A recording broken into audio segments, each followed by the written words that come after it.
What's up? What's up? Technically an hour late according to my own internal schedule. I hope that you can hear me, 'cause my cat has walked across my mixer. Hi! Hello. I'm back. A little later than I expected and wanted.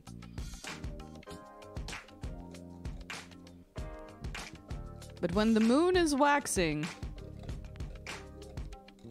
so am I.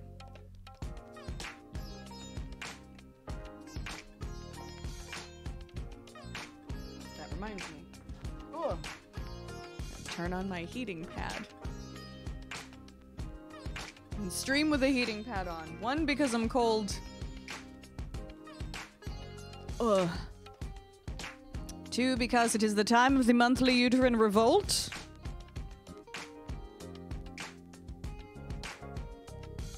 And that's why I'm late, because I hella slept in, because I am hella tired. These are the facts, and the facts are these. Yes.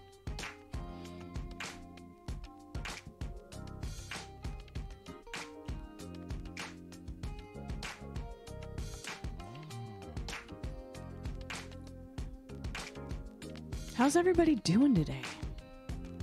Y'all good?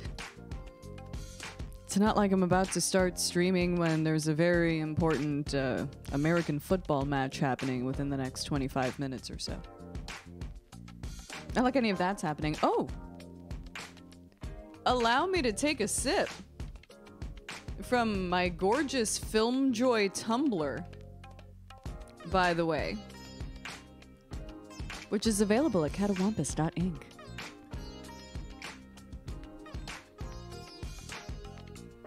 I hope. I'm actually not entirely sure if this is still for sale on the site. But it is very good. I'm actually trying it for the first time. It has a nice heft to it. And it fits exactly the amount of iced coffee that I want to have right now, which is a lot. Very exciting things happening this week. I hope your week was eventful in a good way. Or maybe not eventful in as good a way. If you would like your week to have been chill, I hope it was. If there was something that you wanted to happen, I hope it did happen this past week. I am navigating the wonderful universe that is teaching online again. Which I'm excited about, but I'm also terrified of, because the one thing that I don't want to happen is I don't want to screw any of my students up. Like, I don't want to teach them anything wrong. I don't want to say anything in a way that completely changes their worldview about life, the universe, and everything in a negative way.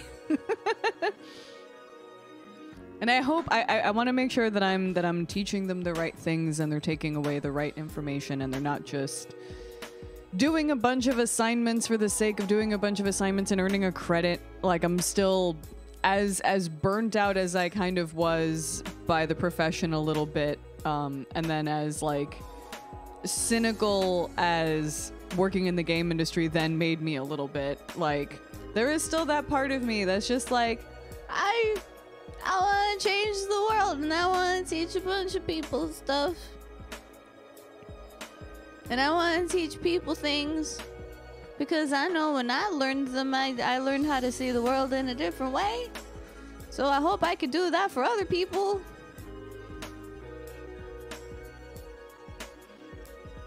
There is still that in me. As jaded and cynical and as mourning voiced as I am, I'm excited. I'm teaching something that is often billed, I think, in some colleges and universities as like student life skills. I don't know if you've taken a class like this. Sometimes it'll be like a requirement, like freshman year of college, where And it's interesting because I don't know of a lot of, you know, I've taught this class in 1, 2, 3 different colleges. But that's, you know, just in Miami. So like, I don't know how student life skills or like college success or like college preparation or like all of that stuff. I don't know how that rolls in like other parts of like the States and or the world. But in my ideal circumstance, when I teach college success, the things that I want them to walk away with are the concepts of, hey, you don't have like a teacher necessarily breathing down your neck every single day. Sometimes you're only going to see this teacher once a week. Sometimes you might not even see the teacher much at all. Sometimes it'll be like, you know, they might teach a couple times a month and then the rest is handled by a TA. Who the hell knows?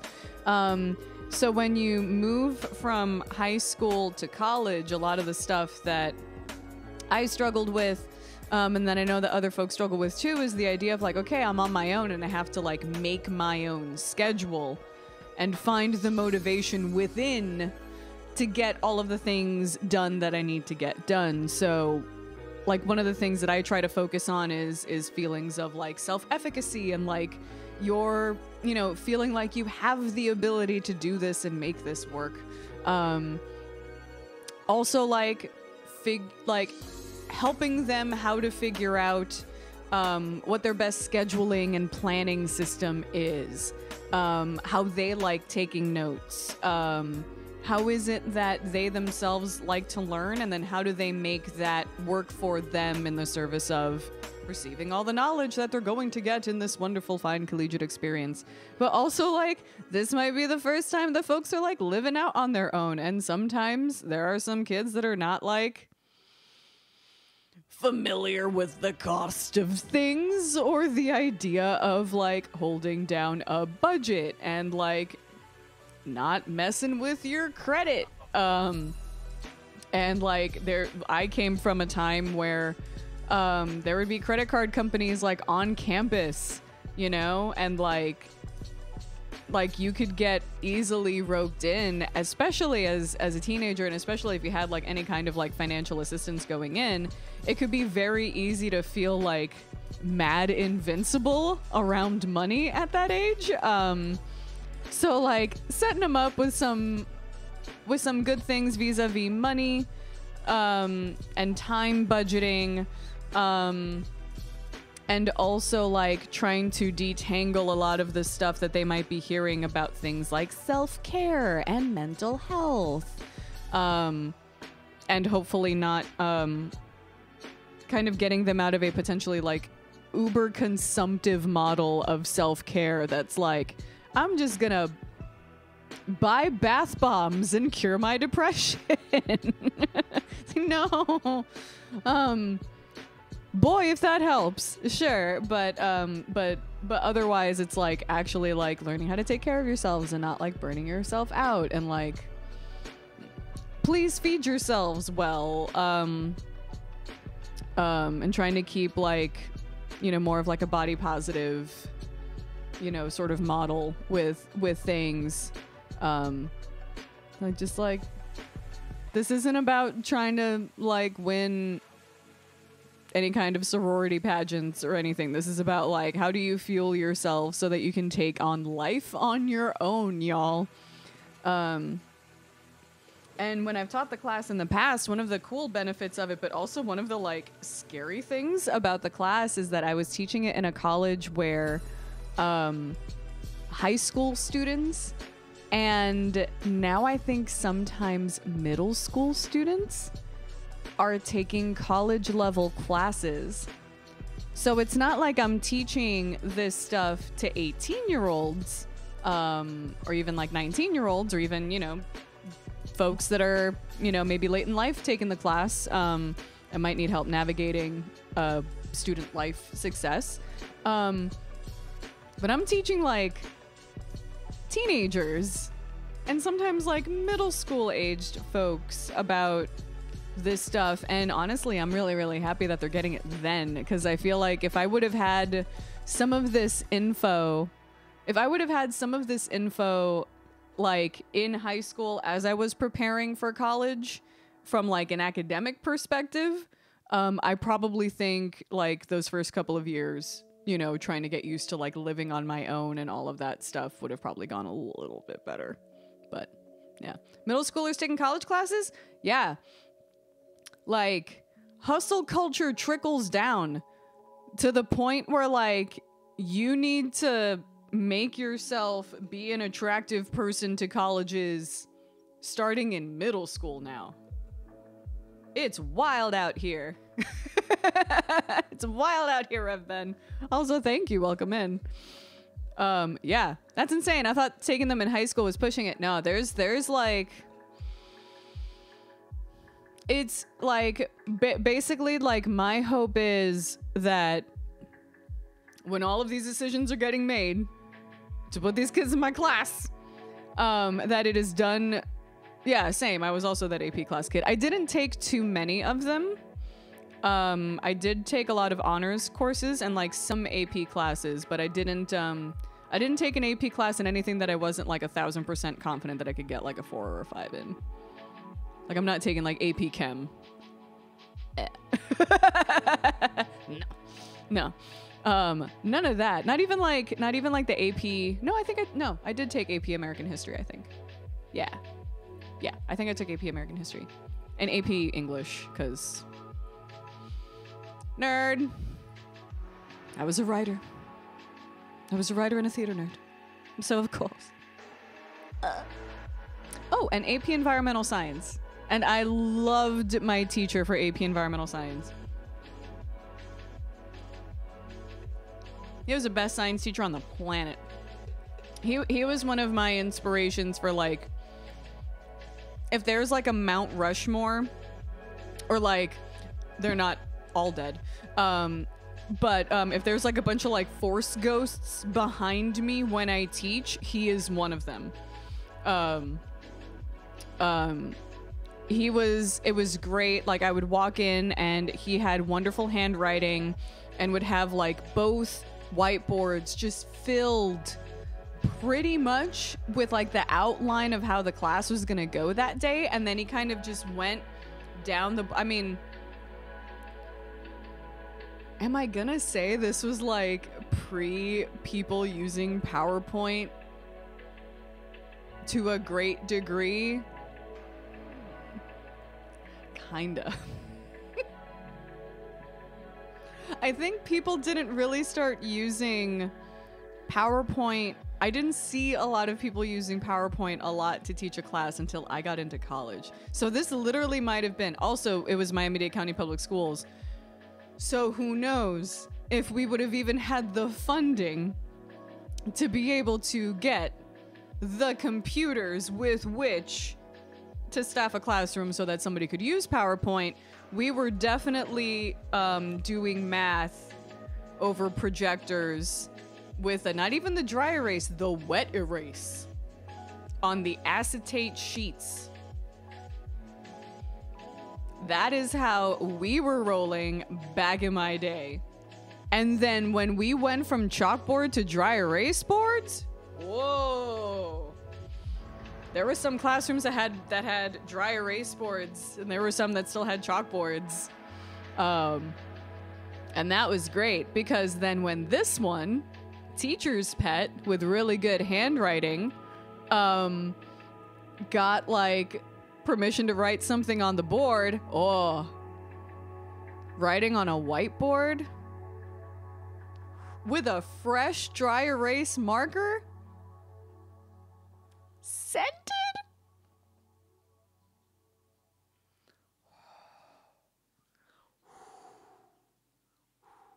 Is it these are like the sort of like the sensory lovely feelings, like some of my favorite sensory things in the world definitely make me think that I was probably meant to be a teacher in some capacity. And that I should probably keep doing that. The feeling of writing on a dry erase board is So good. The feeling and like the smell of a bookstore and like fresh textbooks. Stop. The feeling of cracking open a fresh notebook or a fresh planner and a fresh set of supplies and pens and markers and things. Oh, so good. So good. Unparalleled. So that's kind of a decent amount of my life right now, is kind of exercising the teacher vibes, and diving in. It's been a bit of a whirlwind, like, you know, always like the first few weeks of any semester are people, because it's like the drop ad period, right? So it's like people are coming in, checking out the class for maybe a day, maybe a few days, deciding to leave. Some folks decide, like more folks decide to join, and then you have to catch them all up to speed. So I'm hoping after this week, once I get like all of the materials up, and I think I'm done getting any new students. Well, I say that. But yes. The, Redsev, I can't say this too loud because I am currently in the Dallas-Fort Worth Metroplex. But go Niners. But go Niners.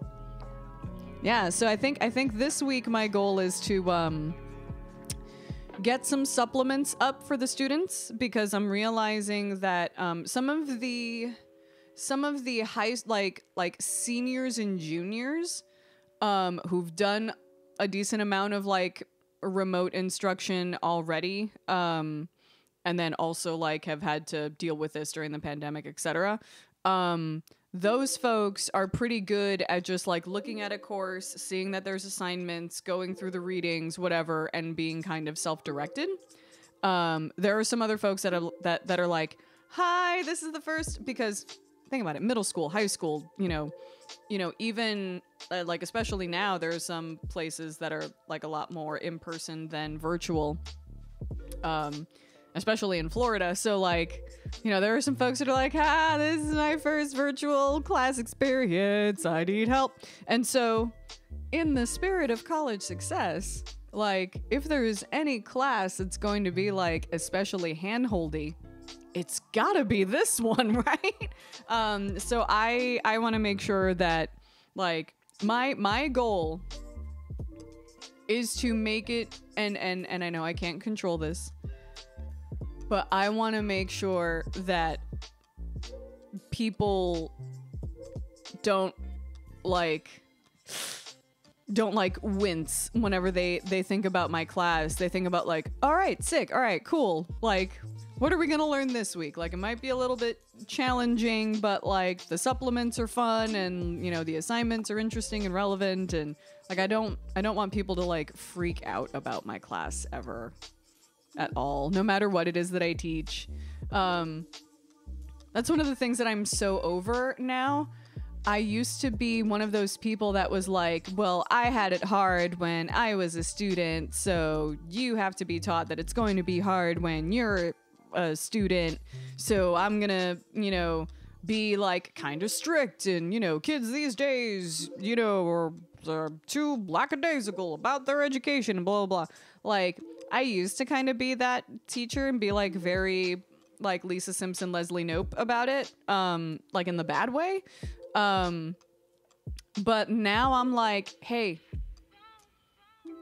you've got stuff going on, like, and things might be a little late, or like you're in a situation where maybe like you don't have access to a computer or something, and like talk to me, just talk to me and we'll work something out. It's fine. Like, that is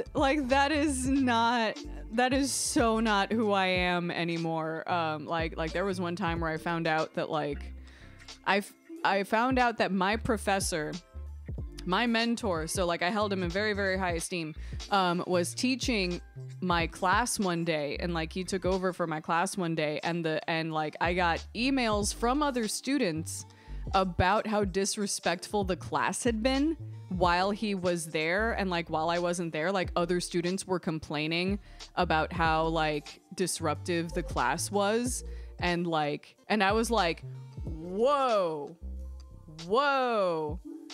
like, and so I got so heated, and then of course, like, one of the things that they don't tell you is that if you sometimes go to grad school at a teaching university or at a research university, not necessarily a teaching university, if you go to school at a research university, that will tend to be your focus.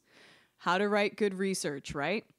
How to get published, how to get, peer reviewed, and like how to put together your literature reviews so that you write a good dissertation. People don't tell you necessarily how to deal with that. Nobody tells you how to deal with anything in a classroom at all. It's just like, hey, you have enough knowledge that you could teach these subjects, therefore, have fun. And, a lot of time it's like, and then especially when you teach college, if you're teaching high school, you have to get licensed to be a teacher and like study for a specific test to pass for your like licensing and stuff. And then that means, oh, I can teach high school and whatever, blah, blah. For college, if for some schools it's like, all right, you look at your transcript and you have 18 graduate credits and you can teach a course, but it doesn't necessarily that anybody has taught you how to teach and how to handle students. Therefore, I had a meltdown.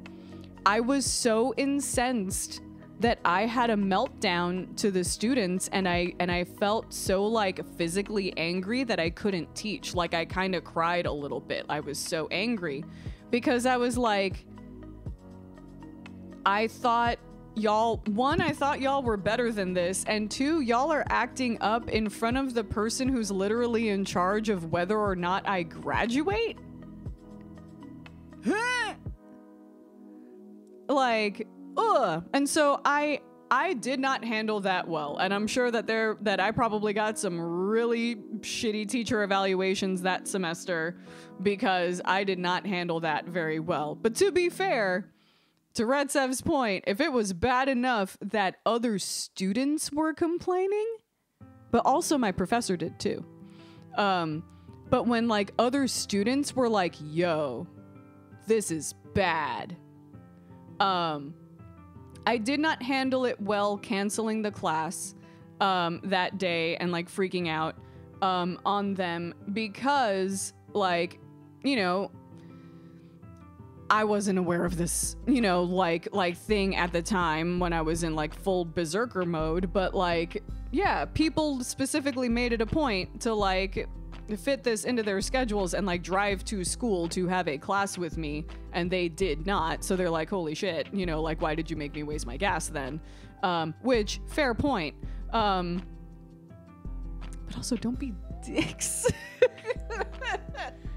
But also don't be dicks as a collective to the point where people have to, or where your peers feel the need to snitch on you.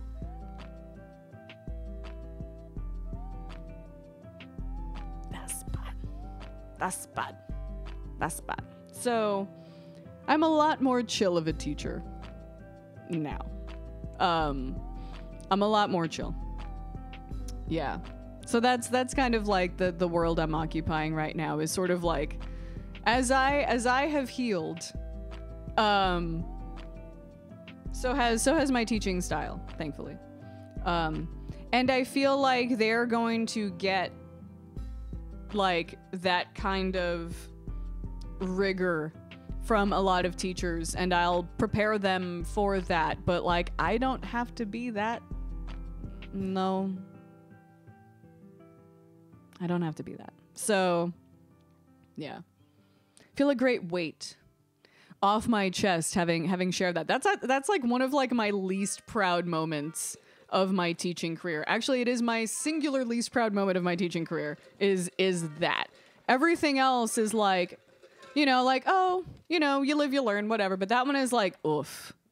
That one is like the biggest yikes of my career.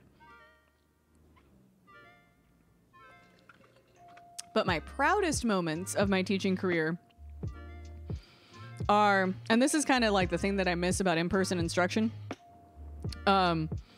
is that there was one time it was Intro to Sociology, and we were having our gender, I think it was like race, gender, and sexuality that week. It's Intro to Sociology. You got to compress a lot in a little.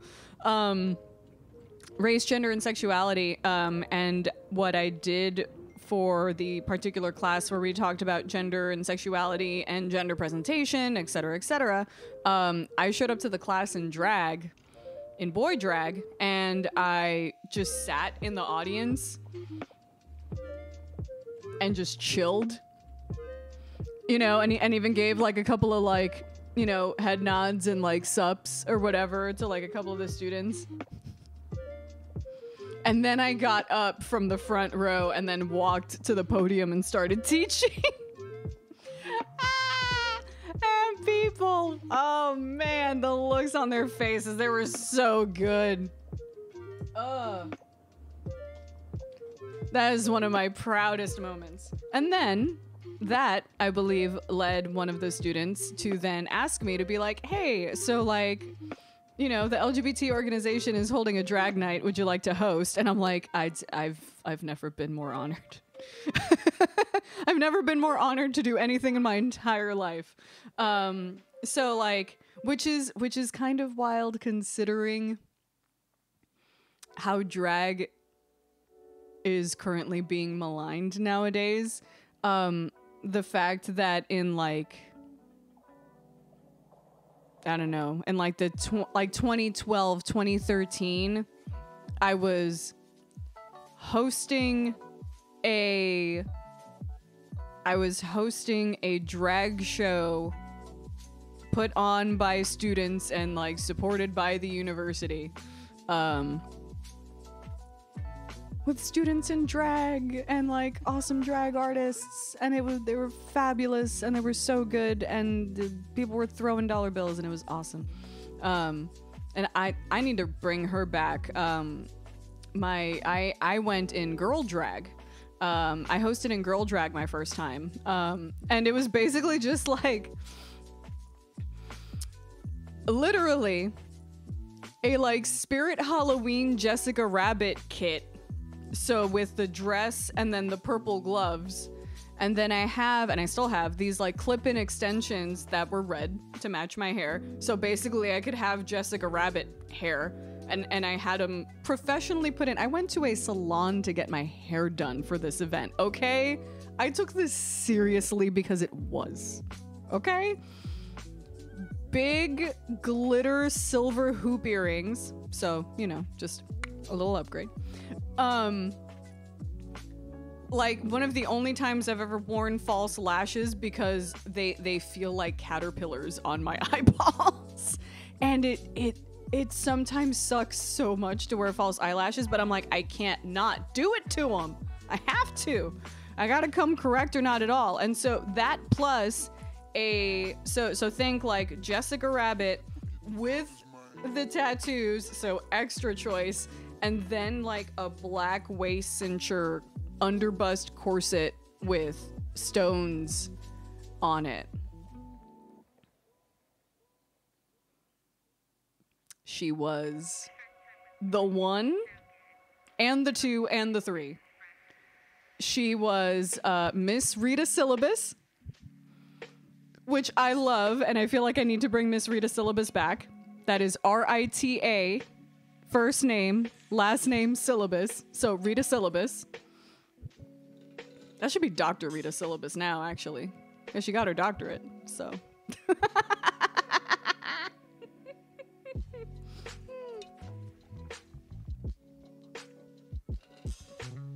I should bring her back and audition for Drag Race.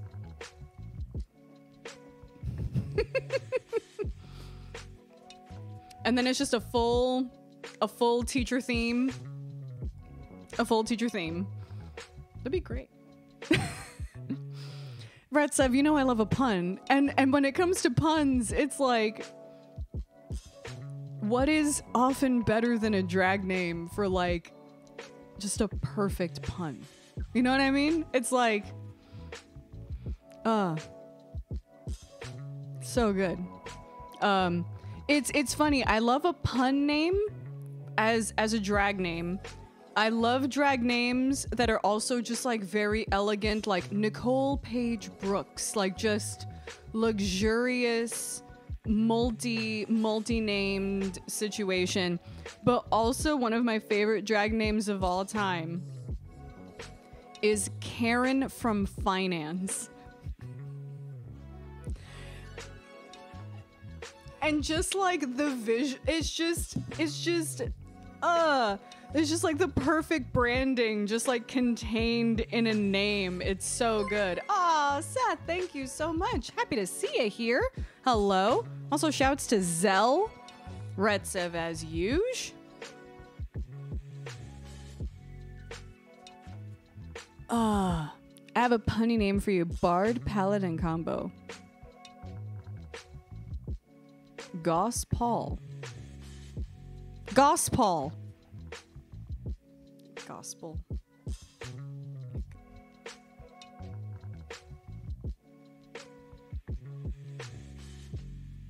I also like portmanteau. Portmanteau. I like portmanteau. Spreading the gospel. Which, when you think about like gospel, like I feel like that would I feel like a Bard Paladin combo, like gospel specifically, like as a music genre for a Bard Paladin combo, would be kind of sick, actually. That would be kind of cool if it was a Bard Paladin combo that dealt specifically in just like sick ass gospel music.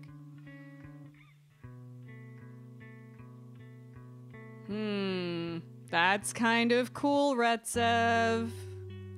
I might actually need to bring that up to Evan, because he's literally, well, actually no, right now he's working at a museum, but he literally him playing at a church. He's kind of a Bard Paladin. Yeah, I don't know.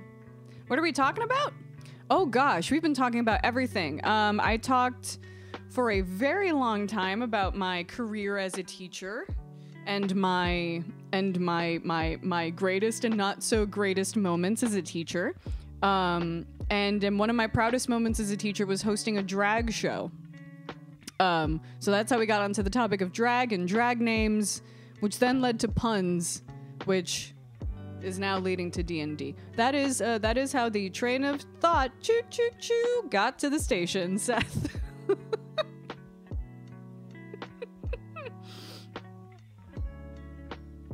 Did I mention that I am also incredibly exhausted? In some slight pain. But I also have a lot of iced coffee. So everything's fine. Everything's fine. Did I like being a teacher overall? I do.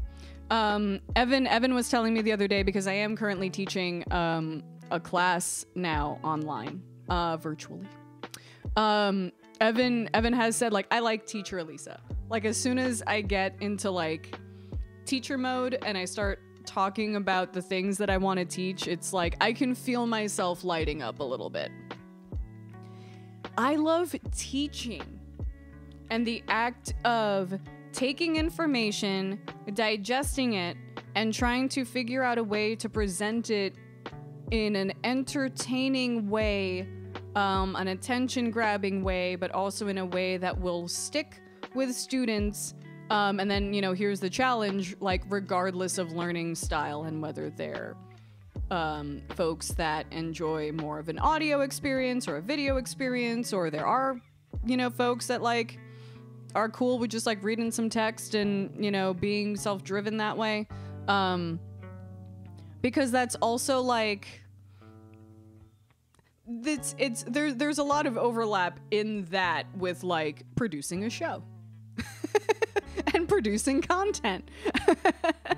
So like everything I feel that I've like learned from like being a streamer, being a performer, being a rock musician, you know, being a voice actor, like just being an actress in general, like all of that stuff, I think hopefully helps make me a good teacher along with like the actual desire to do the thing.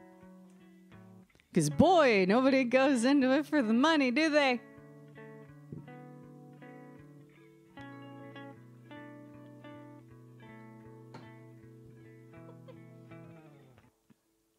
Facts though.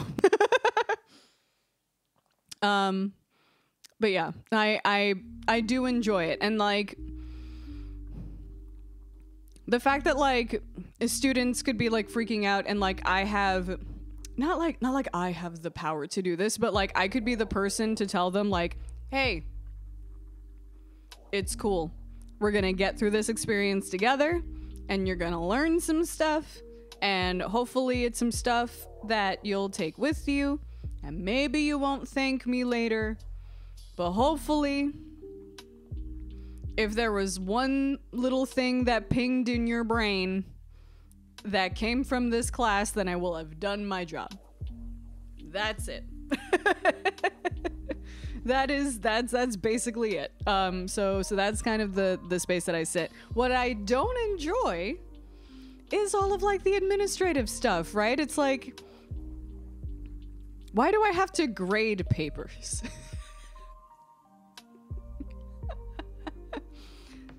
Like, why do I have to like actually do the thing where I have to like, I want to like give them feedback on stuff, but I don't want to put a letter grade on it. Blech. I hate that part. It's the like, okay, I have to put a letter grade on it. And especially because like the letter, that GPA is such a big deal and it means so much, especially at that age, you know, when you're teaching folks that are closer to like high school age, you know, that's everything that's like probably like, you know, hammered into them over the course of the semester, especially like into like sophomore and junior year, where it's like, all right, you know, this is time to keep your grades up. You got to select what classes you're going to take based on what's going to elevate your GPA. You also got to have the right amount of extracurriculars and stuff. And like, it's a lot of pressure. It's a lot of pressure. I'm not trying to add to that, especially not with like college success. Because literally, this is supposed to be the class that teaches you how to manage all of the bullshit.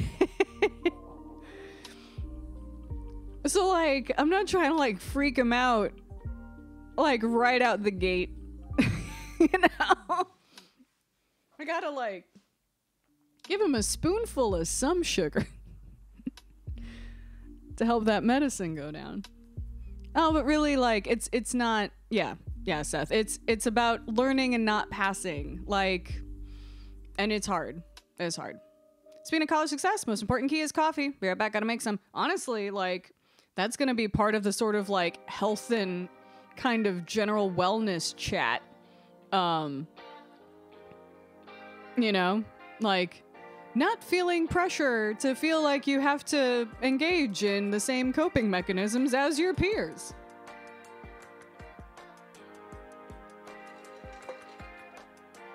And maybe like, you know, obviously this is kind of like getting into like weird, you know, sort of like dicey territory, but like I want to be a counter to the common like media driven college experience that it's supposed to be this like alcohol soaked wasteland of your like late teens, early 20s. I'm like, no,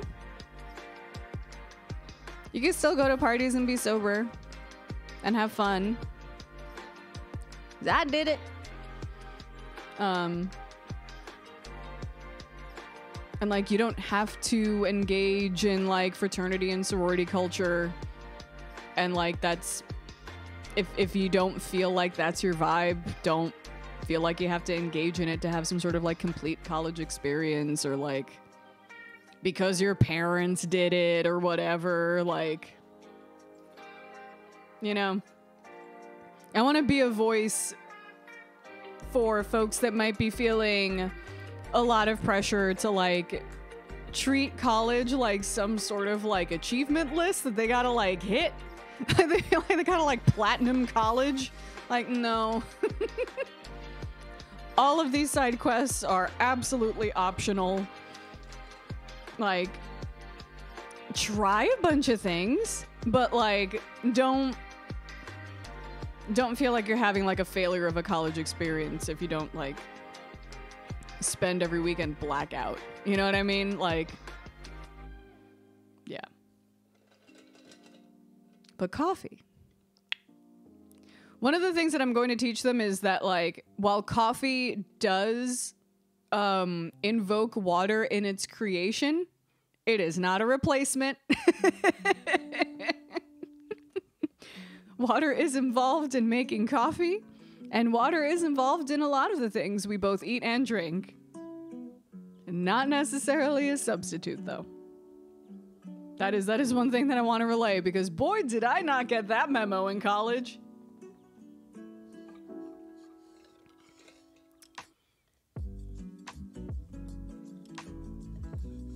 I'm sure I didn't have kidneys in college. I had like 2 angry emoji just like on my lower back. Know what I mean? Water did not exist to me. I lived on coffee and soda. And y'all, you don't understand. I went to school at Florida International University in Miami, Florida. Located on 8th Street in Miami, Florida. And I grew up on Puerto Rican coffee and cafecito and all that stuff. So when there is a Café Bustelo like pop up like full-on thing next to the Burger King at the food court where you can get just the best rocket fuel Cuban coffee for college? What's an Adderall? Like, honestly. Like, I had that. What's a Red Bull? Like, no, it was just a lot of Cuban coffee and a lot of Coke. Coca-Cola. A lot of Coca-Cola.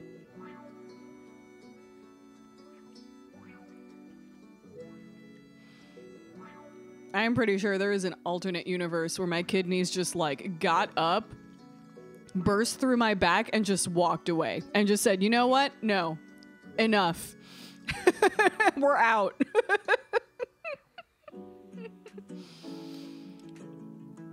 I did not treat myself well.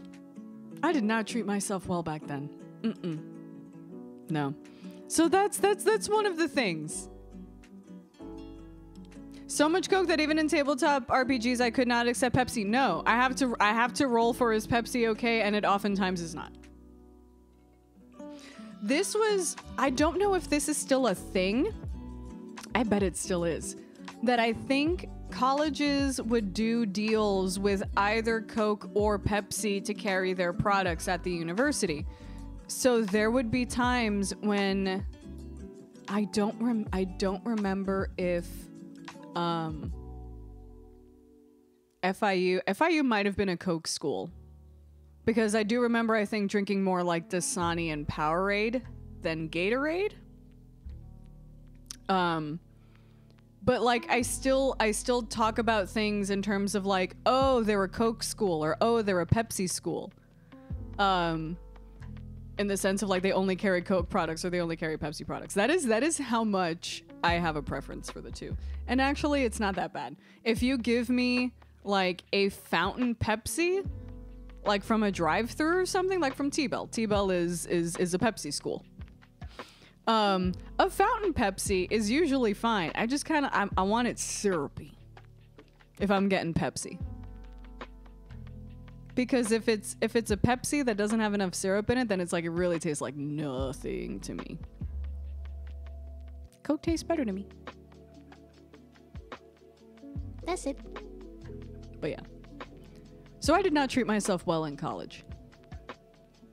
Oh man, and they had those like, well, one, we had a Starbucks. We had a Starbucks in the library, and we had the like Barnes and Noble bookstore that also sold Starbucks coffee in the cafe, which so it was essentially a Starbucks. So we had that. So like my dissertation was absolutely fueled on, and I will say this with absolute certainty because when we were doing our taxes, the same damn receipts came up for a tall cafe vanilla frappuccino with extra whipped cream and an extra shot of espresso. And that is what fueled my dissertation. That and a sourdough bagel from Einstein Brothers with either strawberry or honey almond schmear, depending on the day. Very distinct sense memories eating like an Einstein Brothers bagel now. I'm like, oh, I feel like I'm in grad school. Oh, I feel like I should be writing. Why do I feel like I should be writing right now? Oh. But anyway, so basically college success is a great way for me to be like, okay, look, these are all the mistakes I made. Do as I say, not as I did. Okay? And hopefully you'll end up in a way better spot than I did. So excited to teach that. The other thing that I'm actually really, really excited about is we made an investment in ourselves. And getting a new microphone.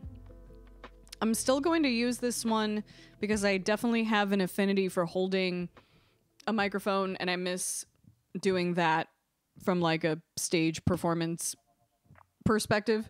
But what this new microphone that we're getting is now is the Shure SM7B, which is apparently the gold standard now for like all manner of things for podcasts and streaming, but also audiobooks and voiceover work as well. And it's supposed to be a microphone that works especially well with my voice. That it's a little lower.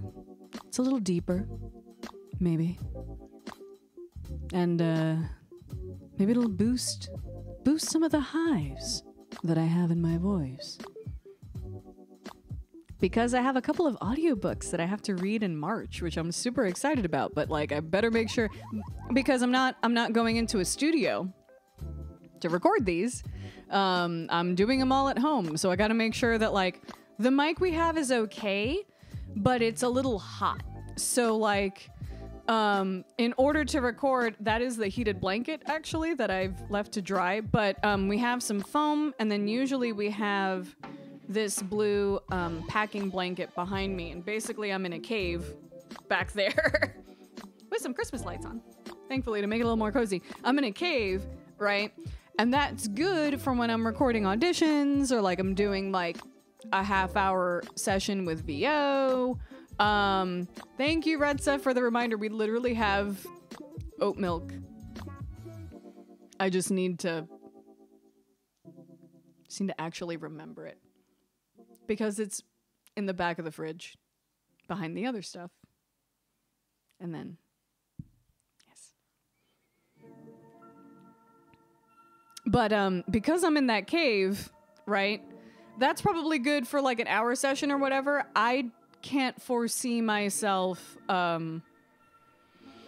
chilling in that space for the amount of time it's going to take me to read an audiobook. And also, that mic is pretty sensitive. So like for a long reading session, it's probably going to be kind of difficult to make sure that like everything is like super dead for as long as it's going to take for me to read an audiobook, because I don't know where she is, but usually she loves to insert herself. We have to edit around her meows sometimes. So the SM7B is supposed to be a deader microphone, which means that I might need to do less to deaden the room around me, which means that the workflow is just going to be a lot a lot better and a lot faster for certain things. So I'm excited about that. That could also be a microphone that I can use to record vocals. Love this thing. It is the gold standard for like live performance, and it takes a licking and keeps on ticking. This thing will survive anything.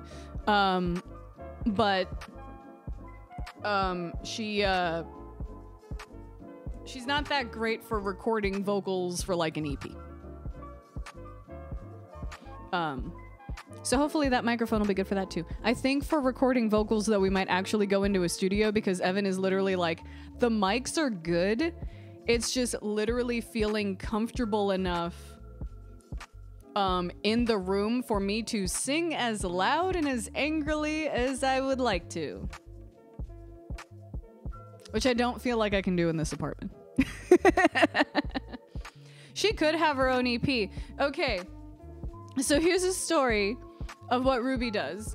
And I don't know, I don't think Evan has it like edited that way. Like we edited them out and then sent off the audition. But she, in the last 2 auditions I submitted, she I did this, you know, like long thing, like long series of lines, blah, blah, blah, you know, like subscribe today at the website at blah, blah, blah, blah, .com. Meow. Elisa Melendez. Because what you have to do when you audition is you slate, right? So you know what a slate is, right? I think it's that, you know, the clapperboard, right? They go, and action, click, and then it has all of the information about the scene that you're doing that day. Boop. So the slate is basically where you say your name. If it is a self-tape audition, sometimes they'll ask for like your name, your height, where you're located, and all that stuff. Hi, I'm Elisa Melendez. I'm 5'3", and I'm based out of the Dallas-Fort Worth area, and blah, blah, blah. And then, but for an audition, it'll be like, what's up, superfans? Scott Queen, Tyrene, coming at you live. Elisa Melendez. And then it's just your name at the end. So then what'll happen, the last couple of times it happened, it was like, you know, and subscribe today at blah, blah, blah, blah, blah, blah, .com. Elisa Melendez. And it's like she was waiting for the spot for her to do it. Like she was waiting for her cue. It's Elisa Melendez. Like, oh my God. So what we have to do, and this is the unfortunate thing, is that now she's used to it. What would happen? No, and then of course, also, that's just like a regular thing. If I'm doing an audition where like I'm screaming or I'm crying or something and like getting super emotional, she'll like walk in there and be like, are you okay? Basically, like she'll like come and check on me. Which is really cute. But also, I didn't want to have to do multiple takes of this. But thank you. You know? Elisa Melendez. Yeah. We have a studio album edit of the EP and then an exclusive digital version called Ruby's Remix. Oh my God, where it's just all of her meows. just keep them all in. I'm into it. That's the thing though, I don't know that we're going to record vocals with her. Oh, maybe we could just do just like one track for the exclusive. With the Ruby feature. She gets a feature. Yes. Double platinum, no features except for Ruby.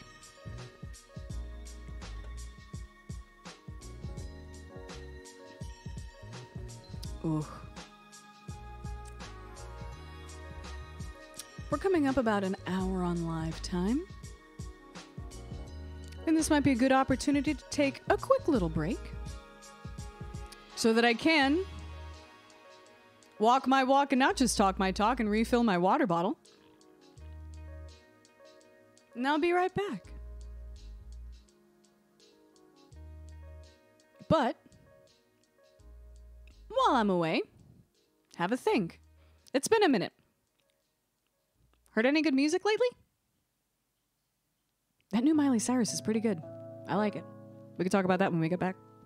Don't go anywhere.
Hello, hello. And we're back, and we're back. And I'm gonna take a page out of my own book and I will hydrate.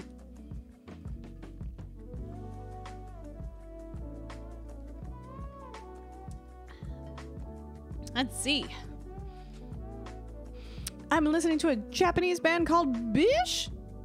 And have you heard of this YouTube channel called The First Take? They bring in an artist and said artist performs a song live. No. I have not heard of that.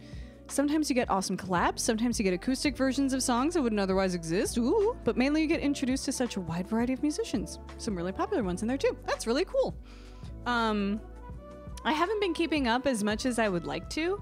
But I subscribed to the NPR Tiny Desk channel. And that's been a nice way to discover some new folks there too. But I'll have a look at that.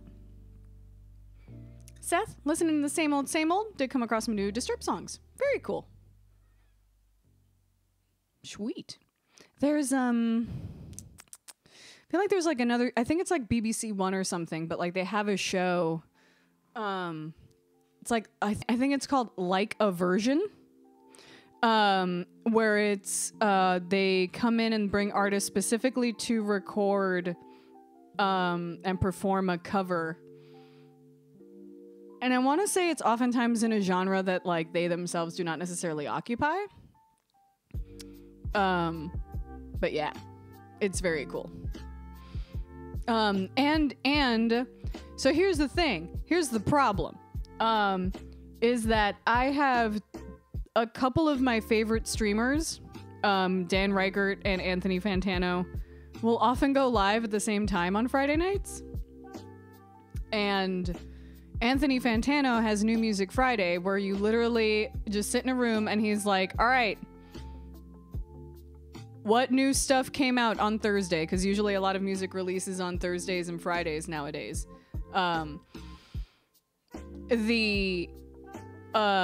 Well, Seth, if Miley Cyrus is your #1 celebrity crush, I highly recommend you check out her new music video for the song Flowers.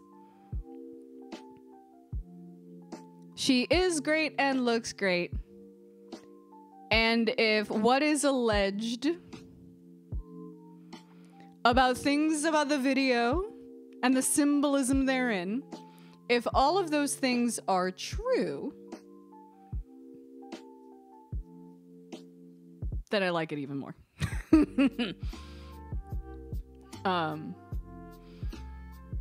Yeah, I really like the song Flowers. It's been growing on me the more I've listened to it. It has a Bruno Mars illusion in it, which is fun. Yeah. You don't listen to many of her music, or have you ever watched Hannah Montana? Hey, that's cool. That's cool. There are lots of people that I just like admire, but don't necessarily like consume a lot of their stuff, but just like admire who they are, just like as a person. It's like, I like that you exist. Totally. But yeah, so like the New Music Friday, it's like he literally gets a bunch of music from his community, from, you know, obviously like folks that he follows, but then also gets community suggestions for like new music that dropped that week that we should listen to. And then they listen to it together as a collective, and then, you know, puts up a poll in the chat of like, is it a banger or is it not a banger? And then sometimes it's singles, sometimes it's entire albums, which is really, really fun when it's like, I think I heard the new Taylor Swift. I think I heard Midnights through a Fantano stream. Which is very cool. Like, that is probably where I've discovered the most new music and the most new artists, has been from those shows. But also, like, TikTok helps a little bit. I could probably go without. I think I've heard, I think I've heard Unholy enough times on TikTok. I think I'm ready to like cycle some new stuff in there, into the For You page. Right? Let us know when he streams Crimson Echoes. They're a fantastic band. Thank you. I'm still trying to get myself used to saying that. Crimson Echoes. Yes. We're on Instagram. Now it's crimson.echoes. I think since my hair is currently doing a thing, since my hair is currently doing a thing, I might actually see if I can record some stuff for the Crimson Echoes Instagram / TikTok situations when Evan gets home. So I think that would be nice. I have a question. What's your take on retro emulation? Ooh, okay.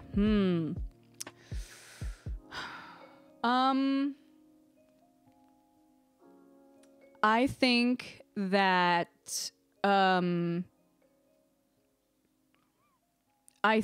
copyright law isn't moving fast enough to account for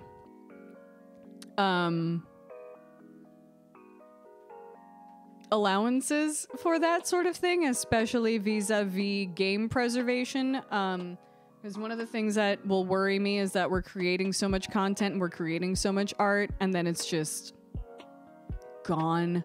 You know, it ends up in some ex-employee's hard drive that gets trashed and like never to be seen again. So from a like game preservation perspective, I think it's like very important to have ways to access things that are very specific, I am going to take a pause on that answer to make sure that Ruby did not just steal something that she shouldn't have. What are you doing? Oh, is that for me? Thank you. Thank you so much.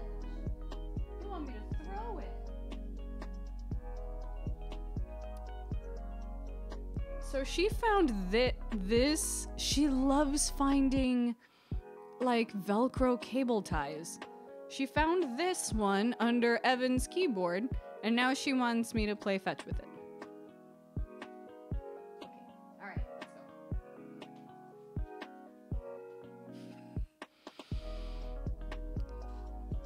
I'm gonna bring it back.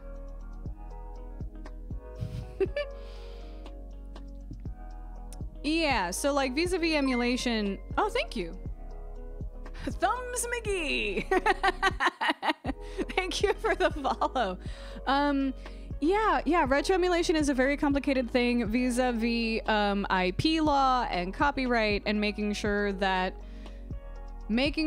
artists get compensated for their art, and then after a certain period that canon should be public domain for folks to chop and screw and do whatever, right? From a game like preservation perspective, it does kind of freak me out that there's like, you know, as like hardware falls off and like the ability to play something and get access to machines to play these things, you know, you can get like, oh, what are those called? They have sort of like multi cartridge things that'll fit like an NES cartridge, but that'll also take like a regular NES cartridge, and like you can find access to the stuff to play the hardware, but sometimes getting access to the cartridges themselves is kind of difficult to even do that. And also, like, even if you do, you might need to get some like special cables and stuff to be able to hook it up with like modern televisions, and then also some games just straight up don't work with modern TVs the way they used to. So like the case for emulation is very strong. I would argue that copyright law has to catch up to have to like deal with a lot of this stuff. Like they need to hurry up basically, and like stop worrying about like Disney over here and Steamboat Willie and whatever the fuck, and like actually like look at the tragedy that is like, and especially as we move to a digital age where like, you know, you're getting like less and less DVD compilations of the shows you like. This isn't even, you know, like, and it's sort of related, but like I'm so glad that I haven't thrown away my DVD copies of this one TV show that I loved when I was a kid called The Pretender that used to air on ABC, and that was like one of my favorite shows growing up. And if there wasn't that DVD collection, it doesn't have the juice to end up on an HBO Max or a Paramount Plus or a Peacock or anything. I wouldn't be able to find it anywhere. So like, you know, or like, you know, every day I wake up and I open Twitter, which by the way, I deleted off of my phone, and there's definitely some withdrawal happening. Like I literally downloaded it again to my phone this morning, logged in, swiped through for 3 minutes, started feeling worse about myself and the state of the world, and then immediately deleted it again. But like every day I would wake up and I would check Twitter, and there was another story of, oh my gosh, this one Netflix show got canceled after one season and I'll never be able to see it again. Or like HBO Max is just pulling like some of the, and if you are a person who grew up in a certain age, then you grew up like I did with some like all-timer like Looney Tunes episodes. And HBO Max, because they're also Warner Brothers and all of those things, they would have those like really sick, like classic episodes of Looney Tunes, like What's Opera Doc? A classic. The one with the big red monster and Bugs is giving it a manicure. Like there's so many like iconic episodes. And like apparently like those just got yanked from streaming. And for like what is the reason? What is the reason? It's like you're paying a subscription service and then like there's no guarantee that you're going to have access to anything that you actually like. Ever. So I don't know. This is Elisa Melendez, PhD, MA, PhD, with my professional opinion. And this is my professional opinion as somebody who is a studied academic and an entertainment industry veteran. Shit's wild out here.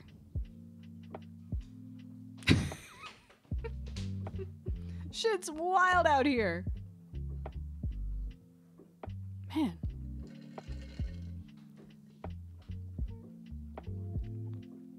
I'm really glad we could take part in a more casual, chatty stream today. There you go. Copyright stuff. Studio was dissolved. Oof. And I have lived firsthand the sadness of people that are unable to access a favorite game of theirs because even the single player stuff was all online.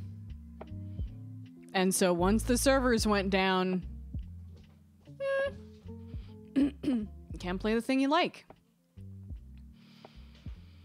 Which is like, it's just such a disappointment. It's just such a disappointment because I feel like, you know, it's not to say that this is like unavoidable.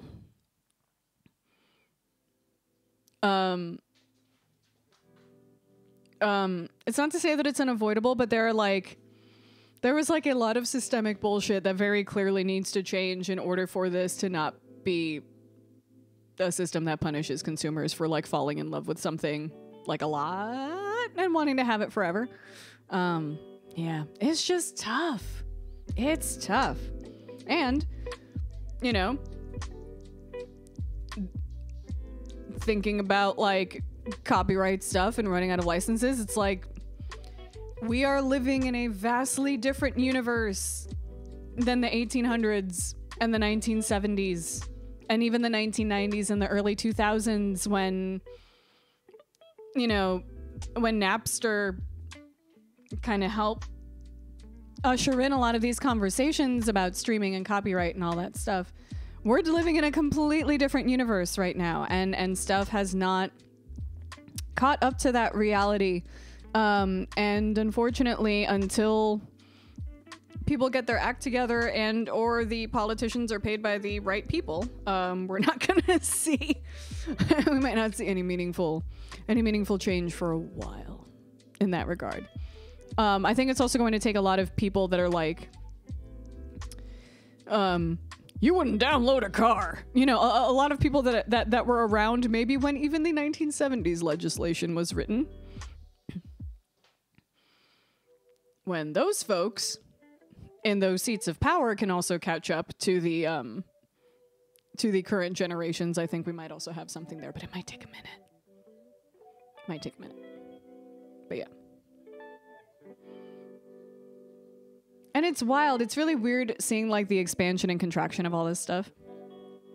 Because I was born into a time where you had basic cable, or you had like network television, and you had, you know, Fox, CBS, ABC, Telemundo, and Univision, right? And Tele 11 in Puerto Rico. And those were your channels. Maybe you'd get like an ESPN or something.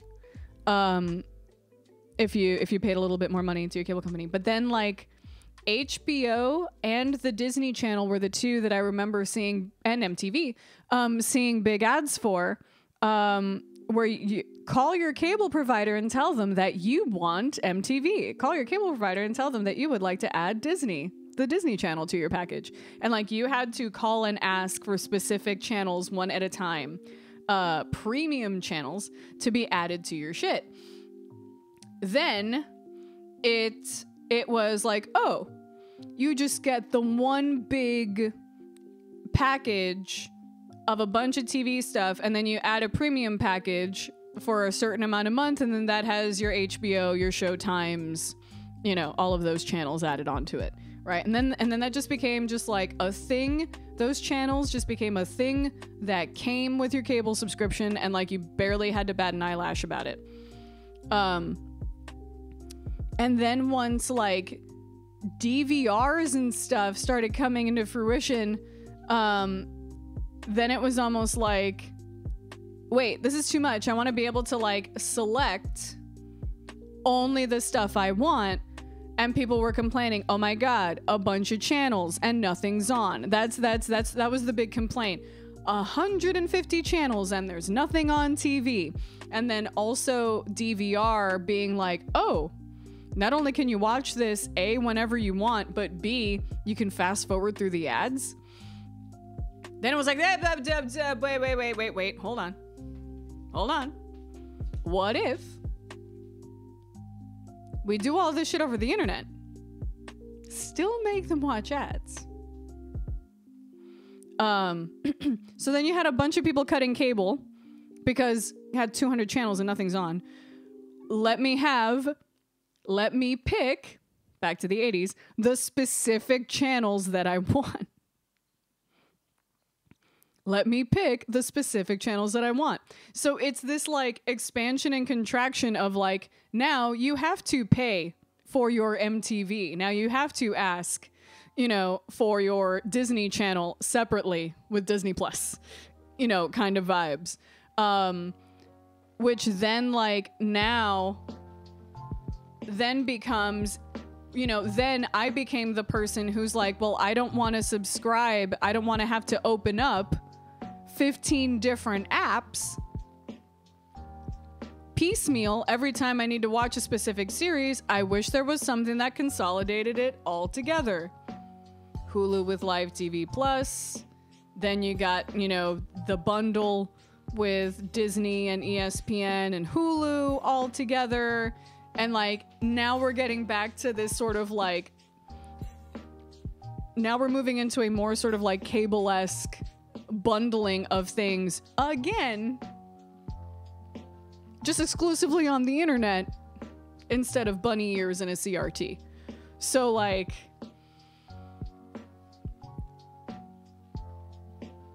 shit's wild out here. Shit's wild out here. Yes. So it's like what I see in my like professional opinion or whatever in media and the way it is consumed is a consistent cycle of expansion and contraction,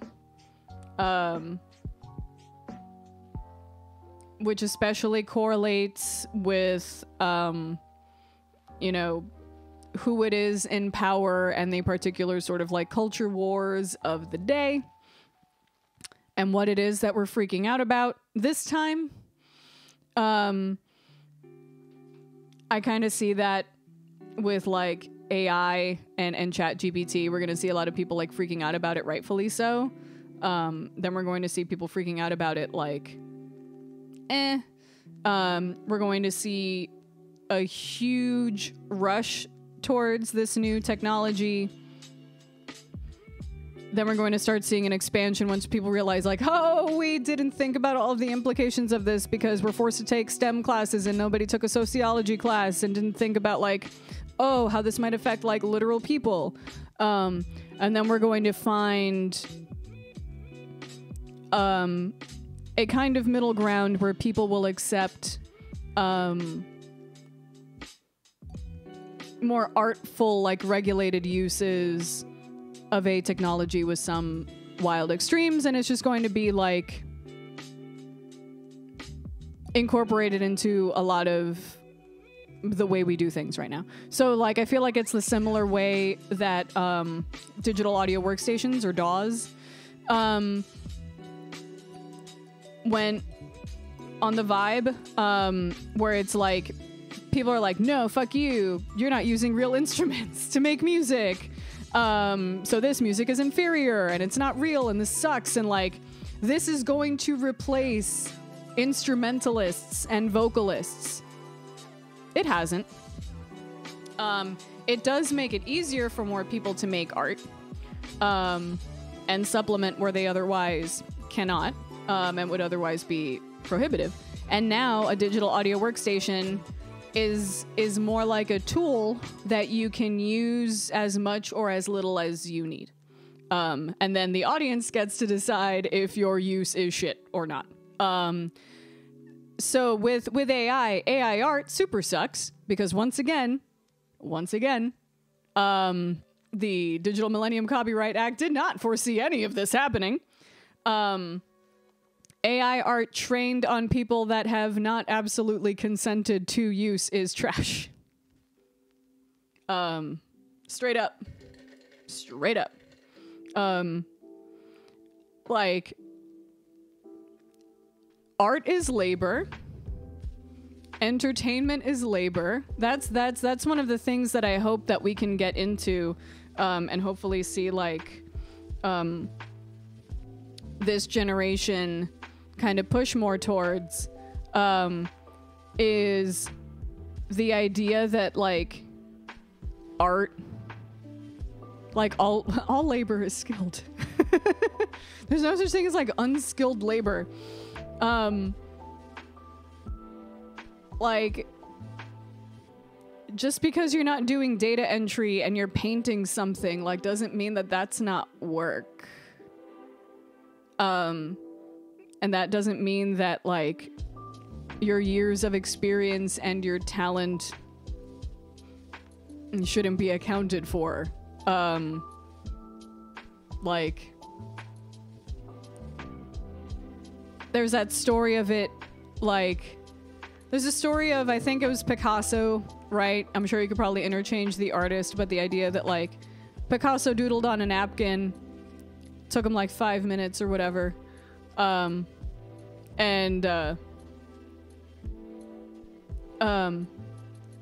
then the guy's like, oh my god, can I have that? And Picasso's like, sure, $1,000. It's like, what the hell?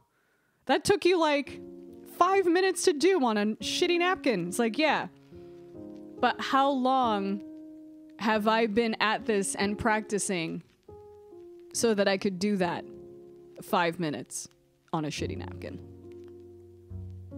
and have you want it? You know what I mean? You know what I mean? Know what I mean?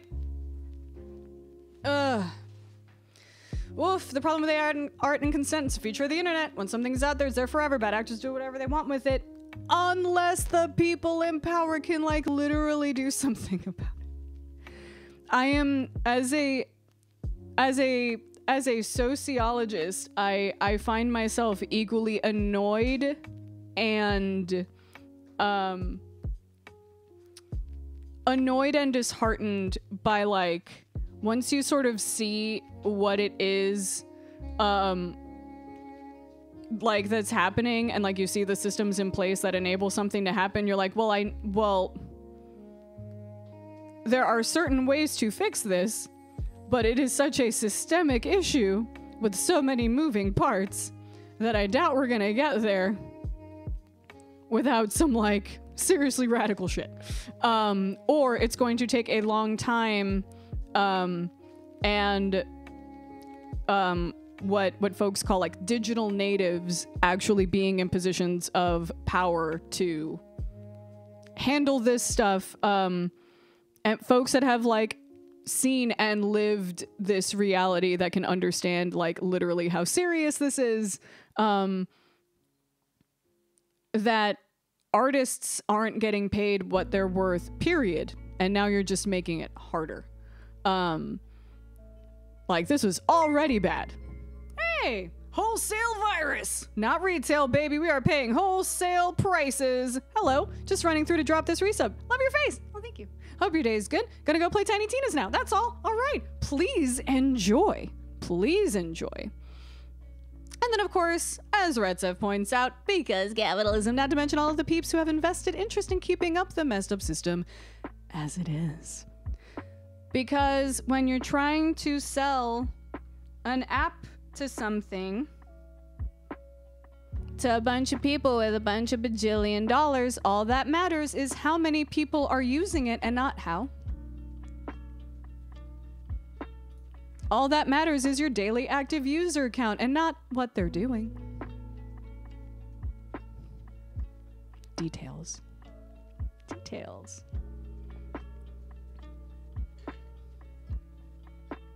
Details.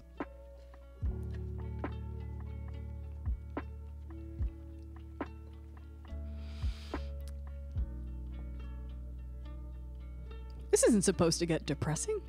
That's not what you came here for, you silly geese.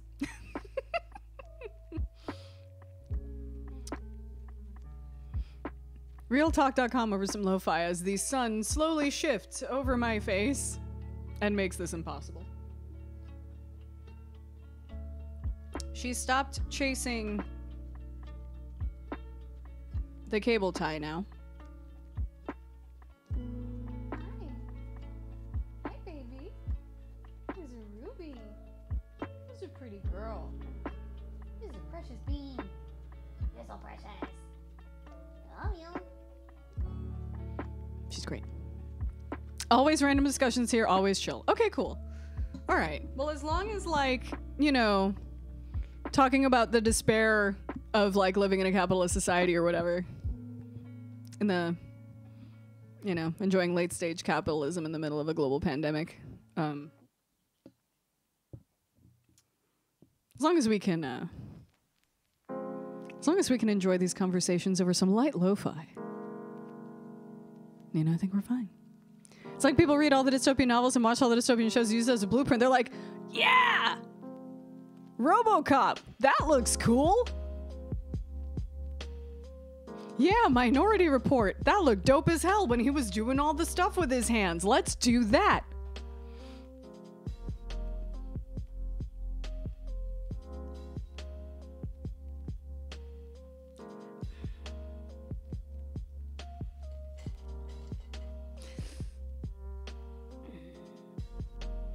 We're living in such a paradox, though. Things are so bad, the peeps want places where you don't talk about issues if issues aren't discussed. How do they get resolved? Thank you. It is quite the privilege to not talk about current events. That's absolutely true. That is absolutely true. I grapple with this so much. It's like, yes, I'm a content creator and part of, you know, and I work at, right? I do deep dive on FilmJoy, right? Like, the whole point of this is to, like, not... is to be a safe place and a positive place on the internet, because A, the internet, and B, the rest of the world is such shit sometimes. And I want to make it a goal to really celebrate, like, the things that can bring someone joy and art and music. The Dez, I do believe he is currently running Twitter.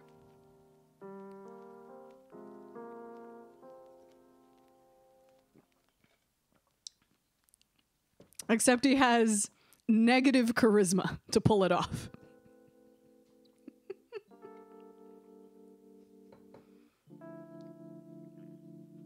You know what it is to have negative charisma? I would stand next to him and he would suck my light. Negative charisma. Negative Riz. Negative Riz. A critical fail on Riz. Ones every time.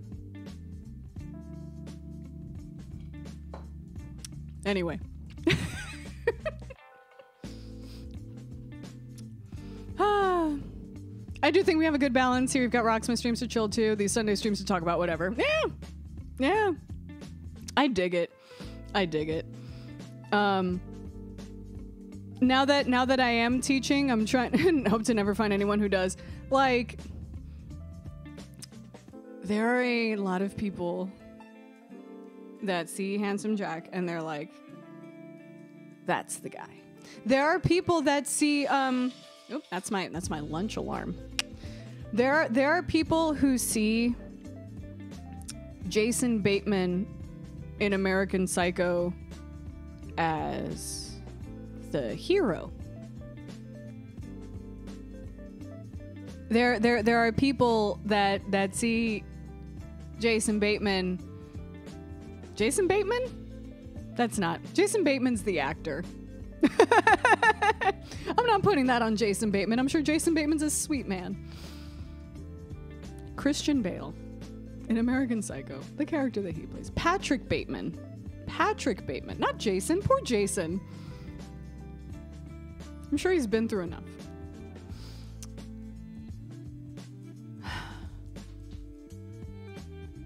But like, there are people that will see Patrick Bateman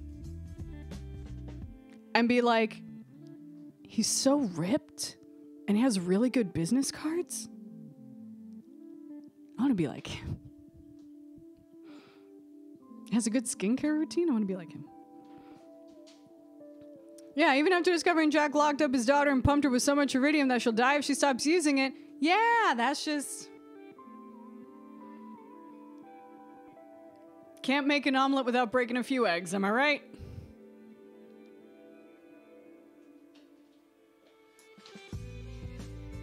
Huh. People are like, yeah, that's cool. That's my role model.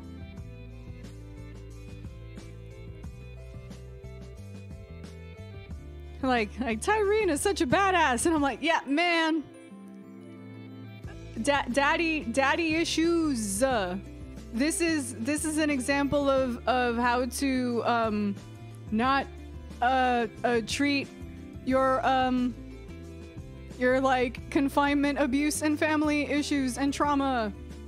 This Tyrene is an example of how not to deal with that.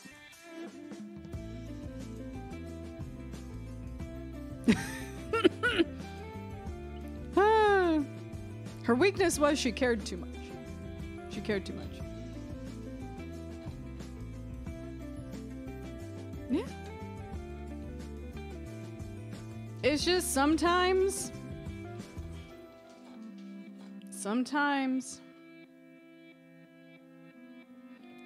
the pain is too... Yeah, the best influencer ever literally has her own cult. Oh my gosh. And you know what's hilarious is that I'm like every once in a while I'll see people like DM me now and be like, oh man, Tyrene's a great, like, almost like a TikTok influencer. And I was like, oh man.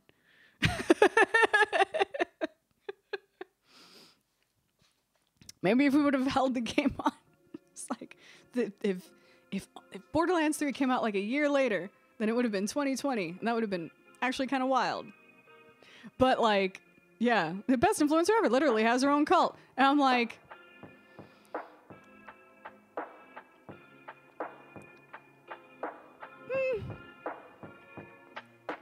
you want to talk about like the extremeness of parasocial relationships? The events of Borderlands 3 is... It's more like speculative fiction in the sense of like... This isn't not happening right now. Like...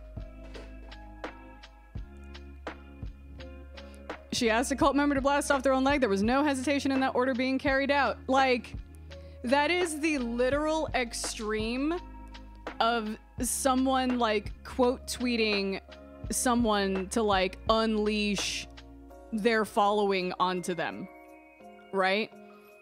Where it's like, well, I don't want to incite any harassment towards this person, but they did make me sad, so you know what to do.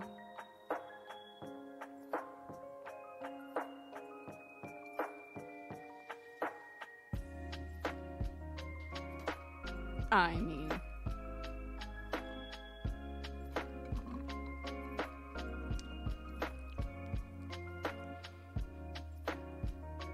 it's like anytime, you know, someone is like, all right, internet, you know what to do. And someone has a big enough following. Yo. See? Literally the Des. Imagine if someone like Taylor Swift just broke bad.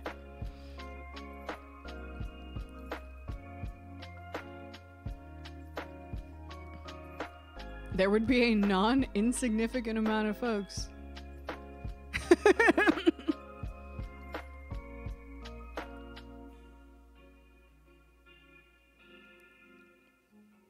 Taylor Swift would say, cut off your favorite leg, and then someone would be like, okay, but before I do that, is that a hint about your next record? Because I'll do it. What's your favorite leg? I'll cut that one off. Legit. Ooh, I've heard good things about The Boys, but also good things in a sense of like, oh, maybe it's like kind of too real. Like, even though it is technically like a superhero show, but like, oof. Yeah. It's too real? Mm-hmm. Yeah. Yeah, I've been like, yeah, it's cool, but it's like, oof.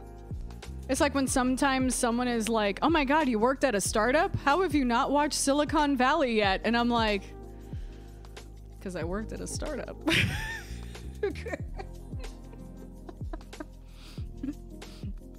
How have you not watched Silicon Valley yet? I'm like, I lived it. Like, there is something about like laughing at something you experience as like a form of catharsis or whatever. Especially when like they get the jokes right. And it's like, hits me where I live. But sometimes it's like, do I want to relive some of this stuff? I don't know. Highly recommend The Boys. It's awesome. And usually I would be all over something like that because I'm the biggest like for a long time, it's like I don't know that I even have crushes. I just have sort of like hyperfixations on like, I guess that's what a crush is a hyperfixation from an attraction standpoint. But like ebbs and flows. Like Carl Urban was a huge celebrity crush of mine, so you would think that I would be like day one on The Boys, but I haven't yet. Peeps asking me about Big Bang Theory. I'm pretty much like Sheldon. It's like, yeah, I don't know. It's like, I don't know, this might be a little on the nose. Like, I haven't seen Mythic Quest, right? And I feel like I need to have some, like, I feel like I want to have, like, a little bit more of a distance from the video game industry before I start watching.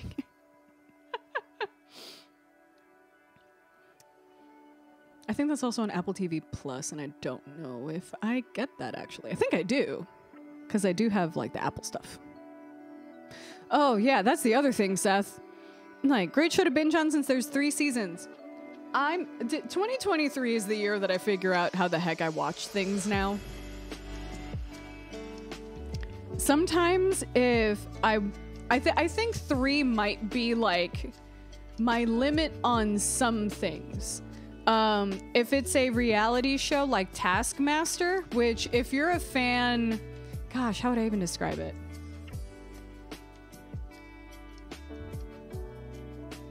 Well, I love that it's sort of like big. One of the things that I love about British like game shows / reality shows is that they're not allowed to win a cash prize. There, I don't think they just win like a trophy. So like on a Great British Baking Show or Great British Bake Off, there's like a pie plate. I think it's like literally a beautiful pie plate or like a cake plate or something that they win, but no actual money. So in the show Taskmaster, which is basically like, it's like if Jigsaw were British. He puts these comedians through a series of tasks. And oh yeah, that's what it is. It's basically just like an IRL, like, fucked up escape room of a TV show, essentially. And it's a lot of like cool lateral thinking of like how people solve certain things.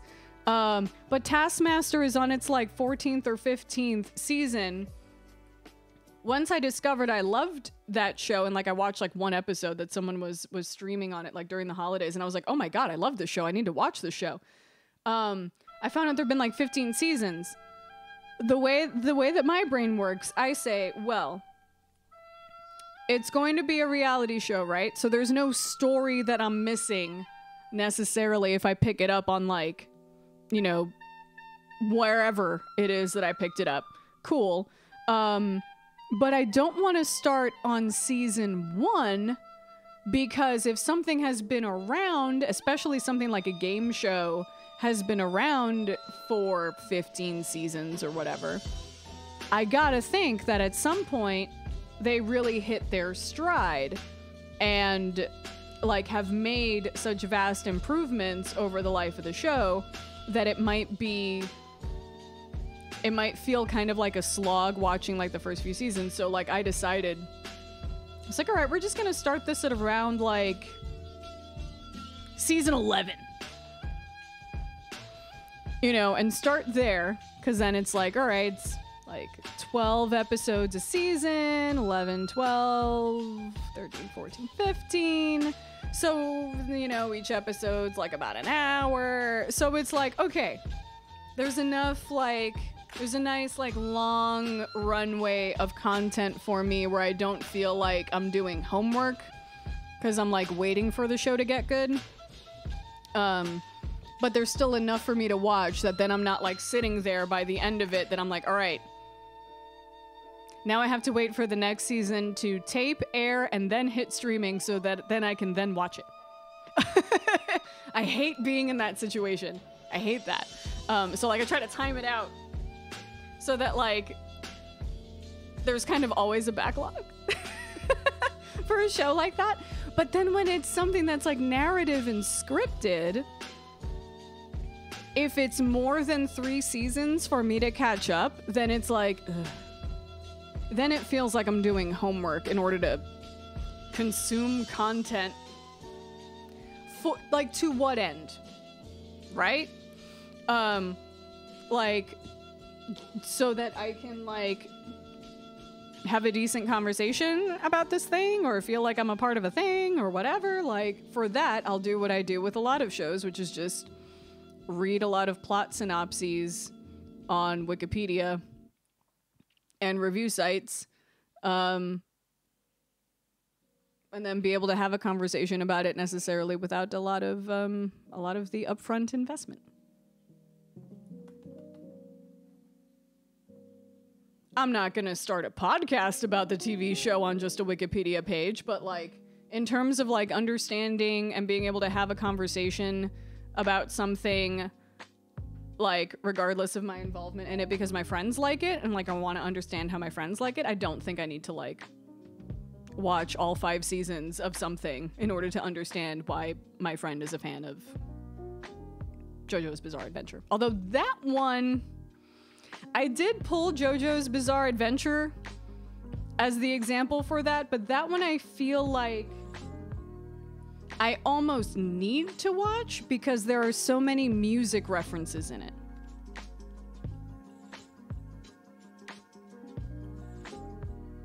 So if anybody is familiar with JoJo's Bizarre Adventure, feel free to sell it to me in the chat.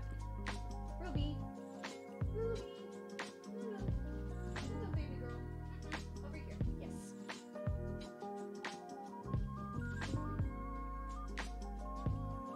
Restaurant Impossible. Yeah. Catfish is an example of a show I can jump on into any episode. Yeah. Oh man, that's another rant that I've had in my head of like so much of this like streaming internet, like bringing down the cost of labor, like AI, like so much of these attitudes, I feel like can be traced back to a whole bunch of different things, but I feel like one major turning point was the writers' strike. And this is not me blaming the writers. This is me saying, imagine a utopia where writers of fiction got paid what they're worth so they didn't have to strike, so then there wouldn't be an over-reliance in like the aughts and early teens on reality television and unscripted television because they didn't want to pay writers. And imagine the kind of society we'd be living in.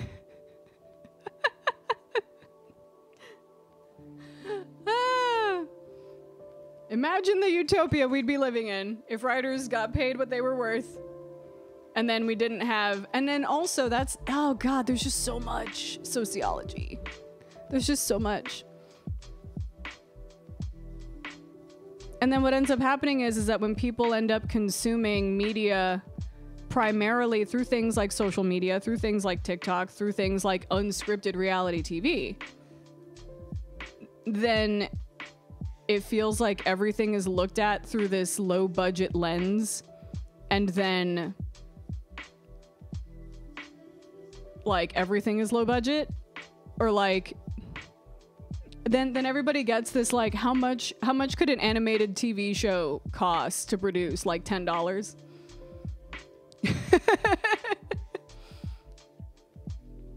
Why can't they just add multiplayer? Was that like $10? It's like, no. This actually costs money. You just got used to like people being able to produce content for like a little bit cheaper because you didn't have writers to pay. You just had to have people that could sort of pass a psych eval making your content for you.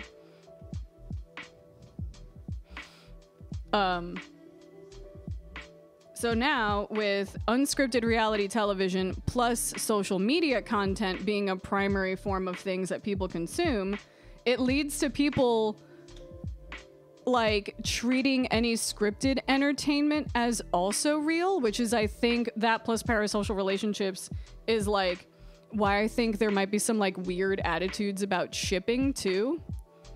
'Cause it's like, it's because of all of the sort of like reality, social media authenticity. When you see a really good actor, then it's not like, oh, this character is in love with the other character. It's like, oh no, this actor is in love with this other actor, and I'm gonna ship them together because they're so good at their jobs that it feels authentic, and therefore it is. And I'm like, nah, baby. They just did a really good job. They're just actors. It's not serious. So and they have to be together in real life because they have so much chemistry together. I'm like, no, they're just good at their jobs. They're just good at their jobs. Or the idea that that media then has to be, because representation matters, absolutely agree. And not all representation is good, also heavy agree. People take that to the extreme and suggest that like no bad things can ever be depicted in any media ever. Every character has to be likable. Every character has to be able to be like a self-insert. Every character has to have noble intentions or have a redemption arc. And how many people do you actually know like that, though?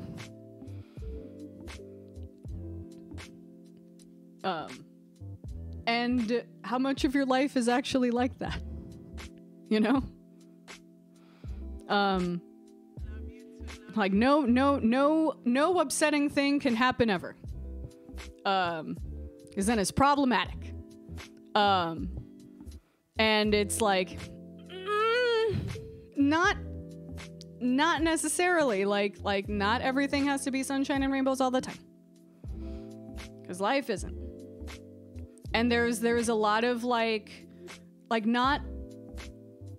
It is fine to have comfort media, and it is fine to have media that you can use as an escape from the reality in which you live. And you know, I would love to read more stories about you know, I would love to read fiction where someone like me could get paid what they're worth. I'd love to use that as an escape. But that can't be what the purpose of all art is. The purpose of all art is not for your comfort. The purpose for all music is not necessarily to shake your ass in the club. There is a place for that. There is also a place for music that is meant for you to cry along to. And there's a place for music that is meant for you to scream to. And there's a place for music that says, hey, you know what? Everything's gonna be okay. But you can't have an everything's going to be okay song without acknowledging why things might not be okay. There it is. There it is. Right?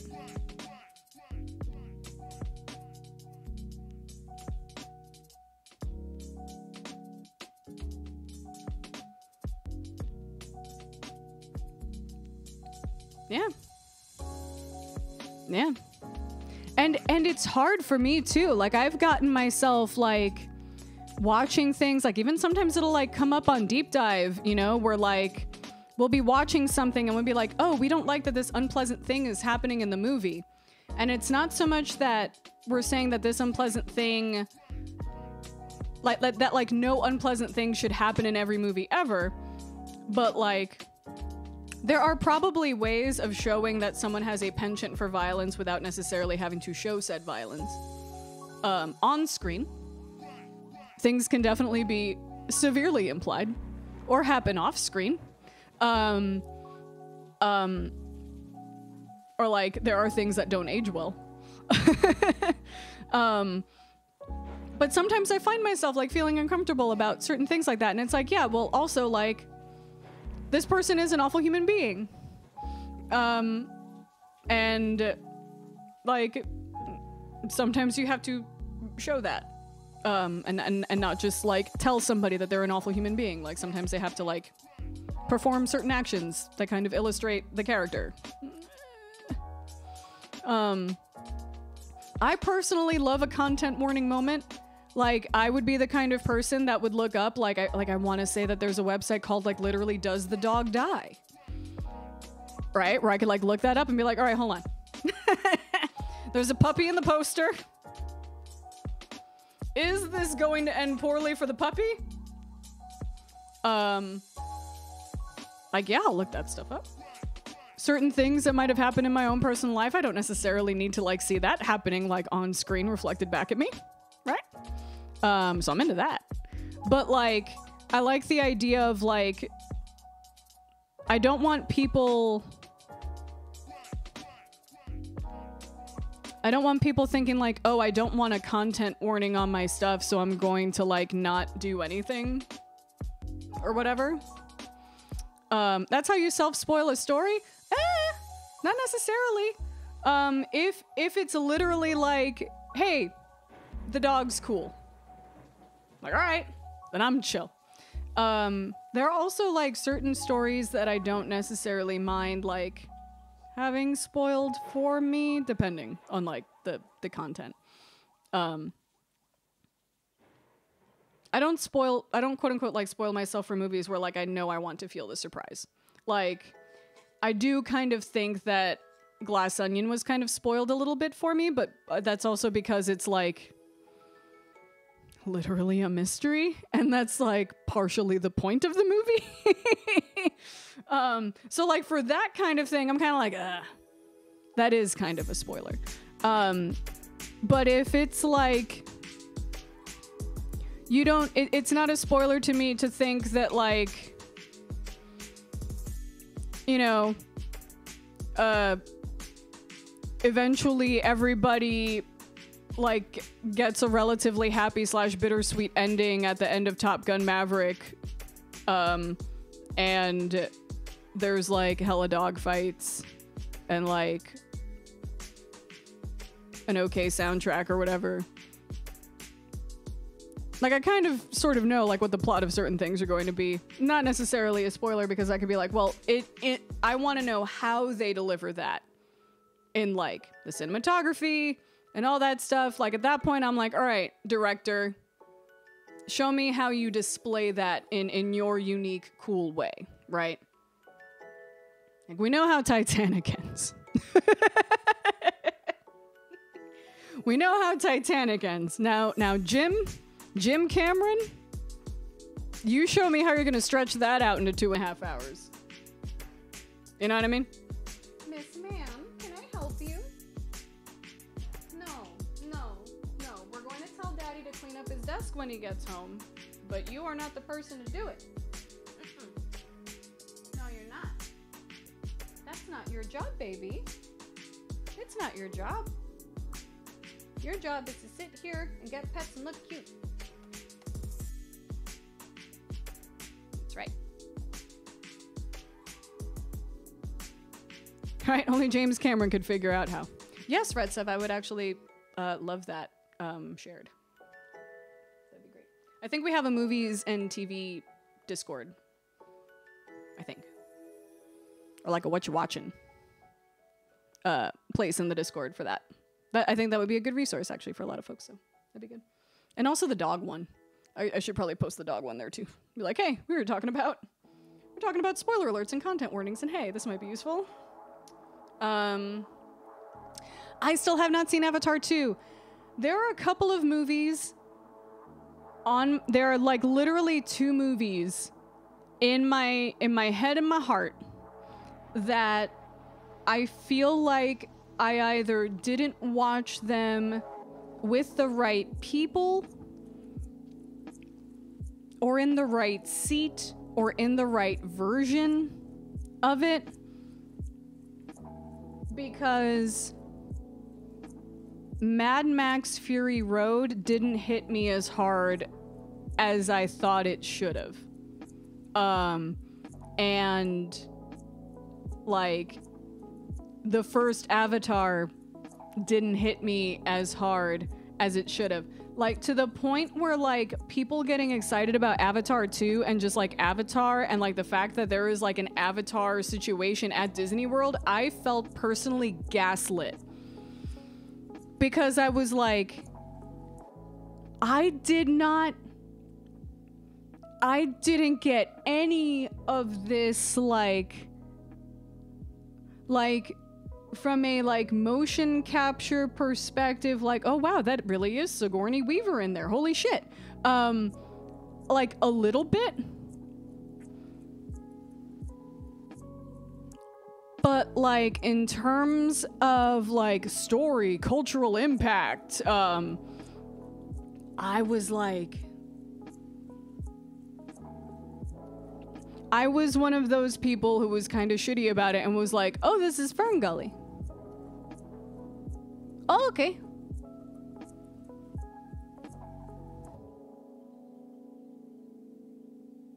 Oh, we're doing a Pocahontas.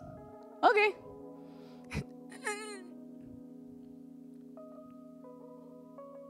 I don't know if this is like, you know, a Puerto Rican like seeing through Columbus narratives or like, I don't, but it didn't hit me the way that it clearly hit some people. And like, I'm hearing that people are watching The Way of Water like multiple times in the theaters and like, oh, you know, I'm watching it, you know, yeah, I'm going back for my second watch or whatever. And I'm like, what?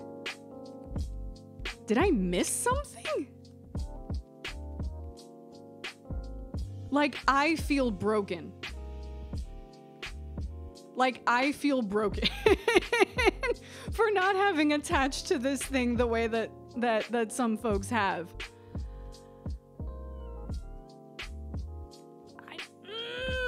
I don't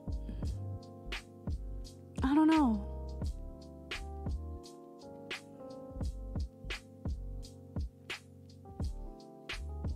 I just feel like I'm spilling all the tea today. I feel like I'm making some very large confessions during this show.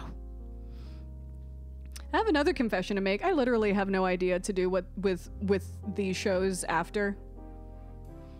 I made a separate like RockDoc live channel, but then I realized I'm not even really putting up like bespoke videos on my regular YouTube channel anymore, and that has more subscribers, so I basically should just put these shows up on the ElisaRockDoc channel again and just keep everything all in one place. I tried to separate them to keep things neat, and I'm like, nah, fuck it. Everybody wants it all together. It's like part of me is like, does anybody even want to watch literally this like in a VOD situation, or does it really only have the impact live? Because honestly, I have no idea what I'm doing.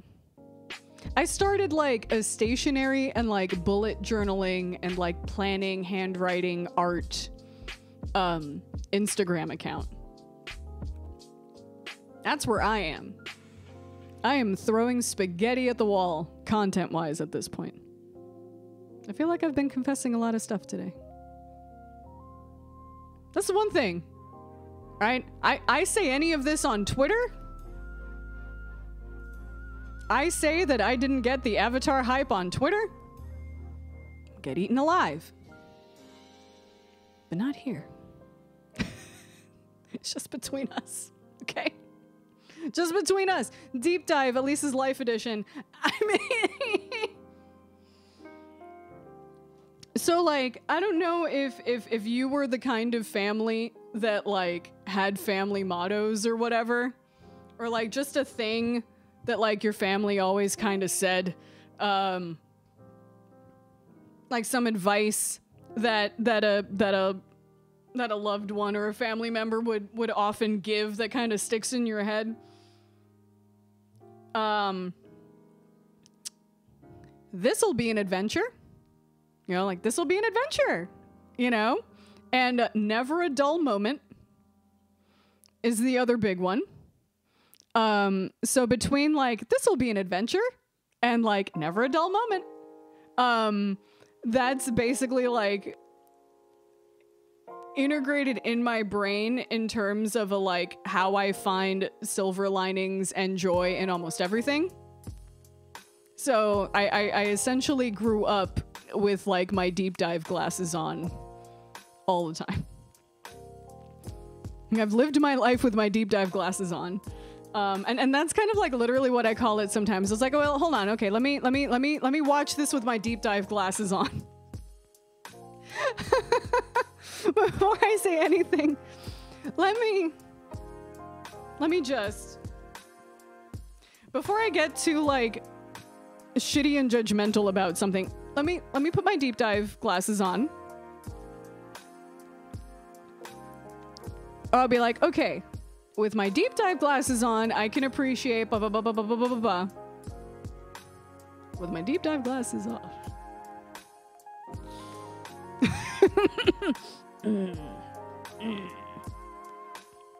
Yeah. I am going to take one more quick break. And then I think I'm going to wrap up the show with a few choice thoughts. What those thoughts are, I have no idea. But we're going to chat a little bit more. Maybe until Evan gets home. That might be a good pause point for us. But I'll be right back.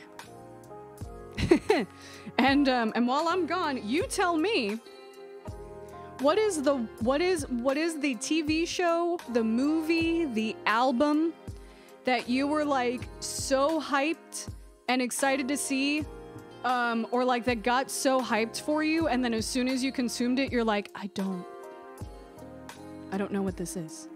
What was that for you? I'll be right back.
Evan said that he is on the way home. I thought he was going to be on the way home 44 minutes ago. However, he has hit a lengthy line in the parking garage. Because apparently everybody else had the same idea as he did. So he's going to be another min. Therefore, so am I.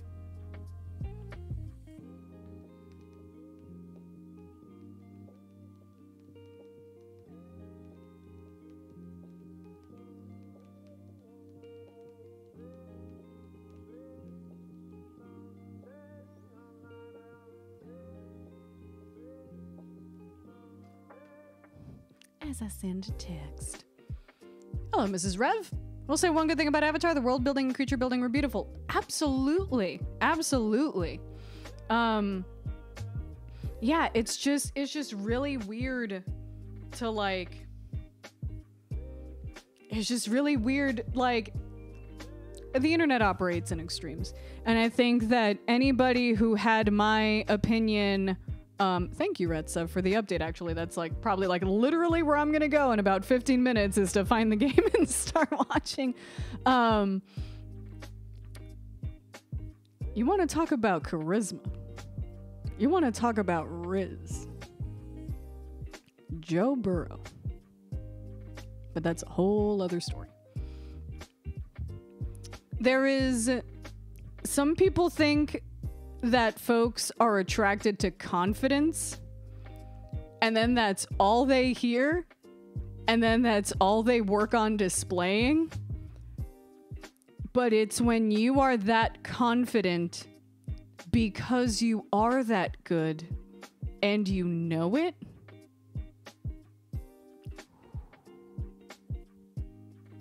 Woo! Woo! Backed up confidence. That's the key. That's the key. The Joe Burrow's got that kind of charisma in spades. So happy. I'm usually happy to see him do well, you know. Retsev, can't believe they're playing in such snowy conditions plus all the people in the stadium. Oh, they're in Buffalo, aren't they? They are in Buffalo. That's what they call football weather. Well, that's football weather. That was good football weather. When you literally can't see anything. You can't see the lines on the ground. You can barely see the players. Like, you gotta get the snow plow like every few minutes out, take a TV timeout so that people can like get the snow cleared from places. That's good. That's good football weather. Seth the Roadwalker, how was your week? It was good. It was what did I do this week? What did I do this week? Oh, I accepted some work that I'm going to probably talk about eventually. I don't know what is covered in terms of NDA, in terms of like things I can talk about, like the kind of work I'm doing for certain things, or like the kind of work that I'm doing again for certain conventions that I talked about this week that I might be confirmed for. I don't know if I can say anything about that yet. As I floof my hair, I put some fresh. Another reason why I was late. I put some fresh dye in my red this morning before I came over, and now I'm just sort of like admiring the job I did in the light. Please excuse me. Also, like, I need a haircut absolutely desperately, because this part of my hair is definitely not supposed to be this long. But this curl is curling.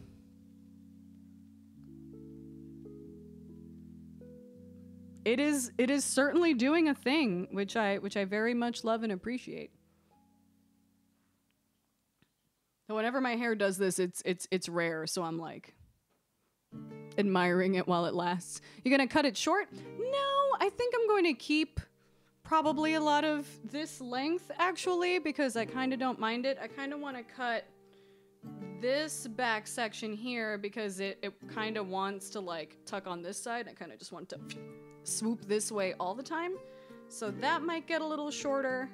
The bangs might get a little shorter because I kind of want to be able to, like, still do, I don't know if you ever remember me doing a thing where I kind of, like, had my hair, like, it would, like, swoop up.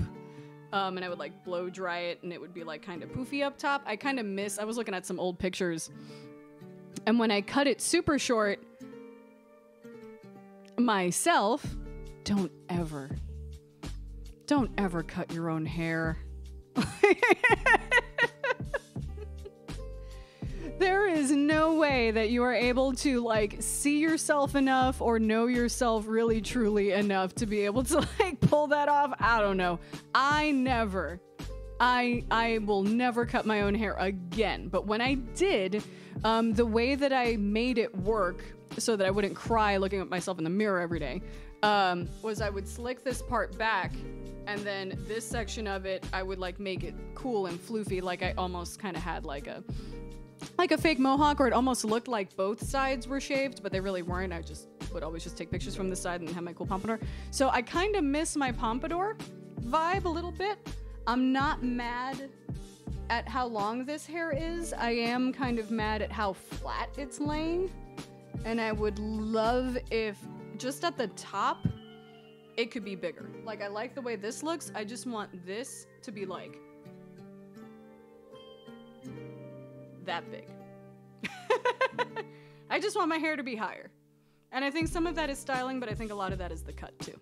But anyway. Well, thank you, Red Seth. Mrs. Rav, I have a funny overhyped story. My mom was incredibly disappointed when she saw Star Wars A New Hope. As a little kid, she was watching excitedly told her all about the movie before she saw it. She expected rebel lions. She was disappointed there were no large cats. Oh no! Because they were saying Rebel Alliance. But it was oh no. I too would be disappointed.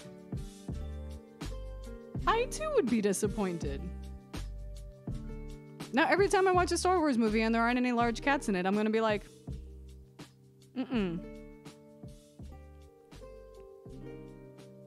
I would also expect space cats.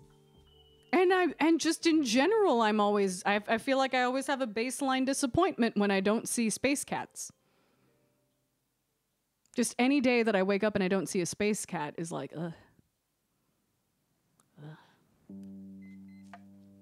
Yeah, I'd be disappointed too. Especially considering, like, I want to see big kitties! In space. In space is the thing.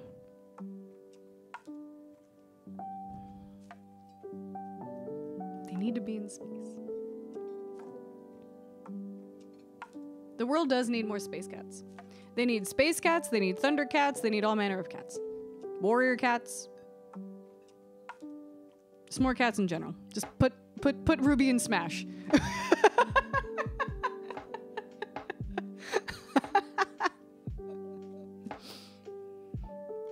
Cats everywhere.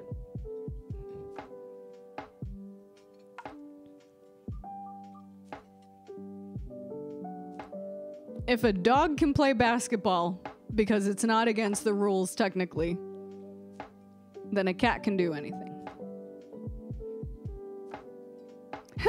Imagine seeing Chewbacca and going, that looks nothing like a lion. That's hilarious.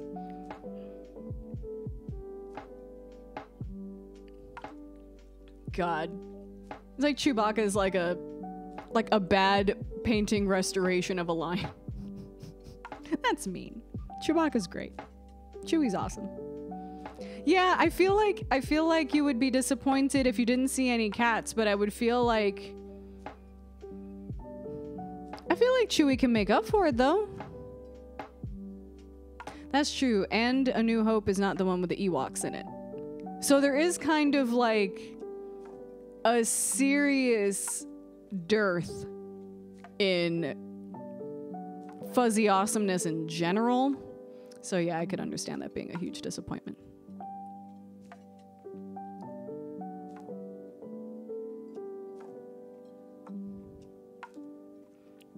The Bengals stopped the Bills in the red zone. Now the Bills are going for a field goal. Ah! I feel bad because, like, I feel like Bengals, Bills, Cowboys, 49ers, Chiefs, Jaguars. Like, that was a game until it wasn't. I will always say this every year, but I'm like, I don't have high hopes for the Super Bowl necessarily because, like, it's like all the best teams are playing now and not all of them can make it. I've been on Twitch too much. I saw FG and I thought Fall Guys A. To be fair, hey Tech85. To be fair, wouldn't necessarily peg this particular channel or this particular spot as being a place for sports talk, but it is. I am living out my sports radio fantasies through y'all right now. So I tend to do every Sunday during football season. I live vicariously through y'all. Until the Dan Le Batard show decides to hire me as some sort of cool, like, special internet correspondent or whatever. But become part of the Dan Le Batard cinematic universe. Yeah, this is how I get my sports talk in with y'all. I'm not ESPN grade by any means, but Jaguars are big kitties. Yes, they are. And they do have a big kitty as a mascot, which I love and appreciate. I do like that. Very cute. Was I in football? No.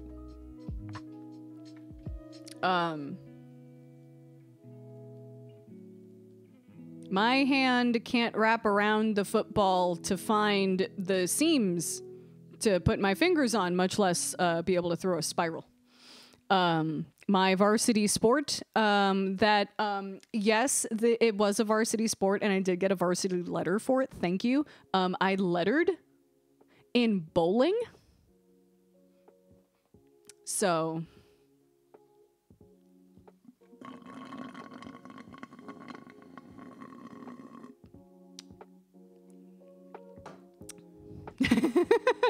I wouldn't say that. I think it'd be much better than 50% of the experts on there, at least. Yeah, well...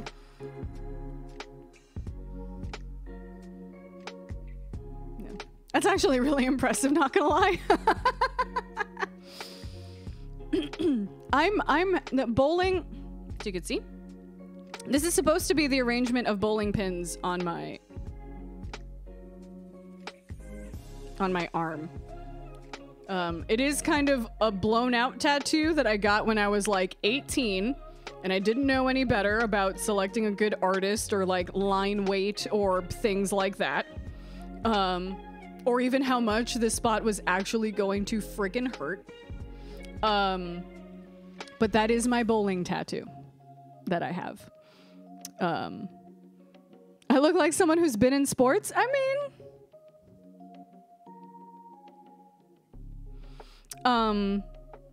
trying to get more of my yoga on.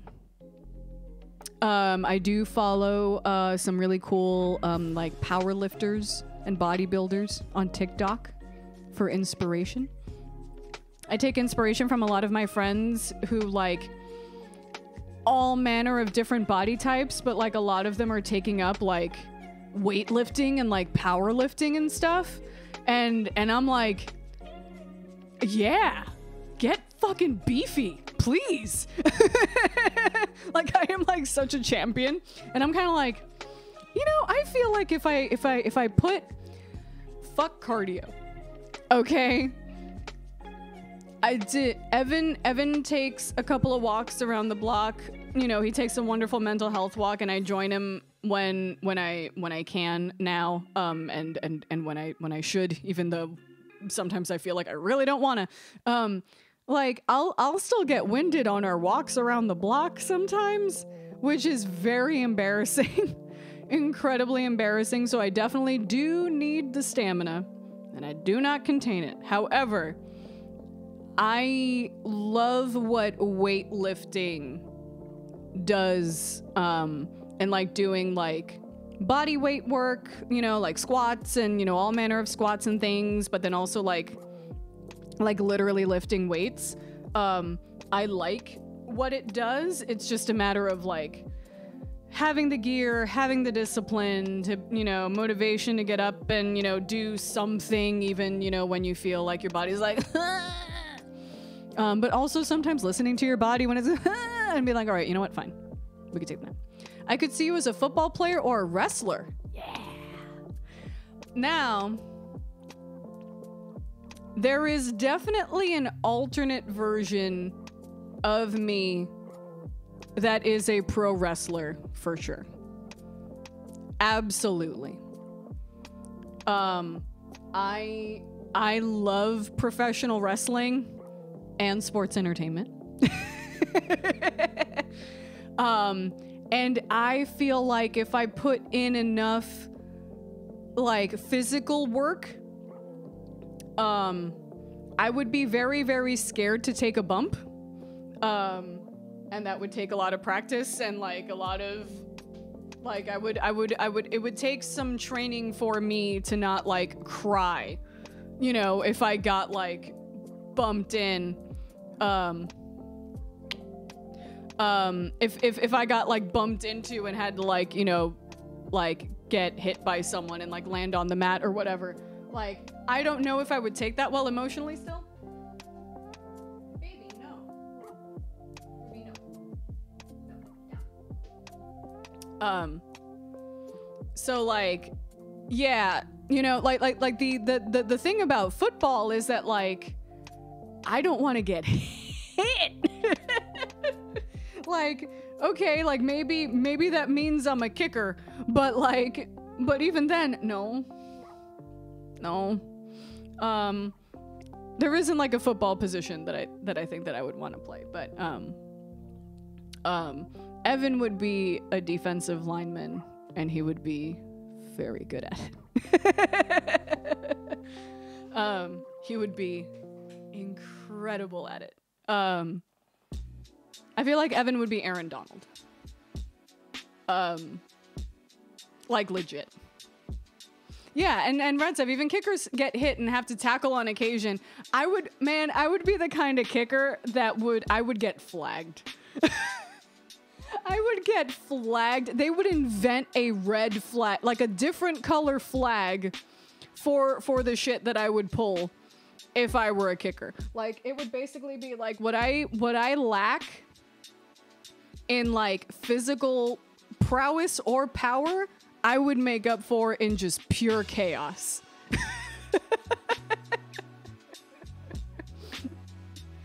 Everything that like a kicker is like super not supposed to do, I'd be like, fuck it. I'm getting in there. A crimson flag. Yes. They would have to come up with some, they would have to be like, well, this isn't in the rule book, but it has to be now. Cause damn, we can't have her keep doing this. It's just a flag with my face on it. Like legit. Like no. Like I don't think I do well with football. But professional wrestling, as Mrs. Rev puts the well, technically that would be the Chugs emotes. Maybe not the Adam Cole emotes. Another one of my favorite streamers, by the way.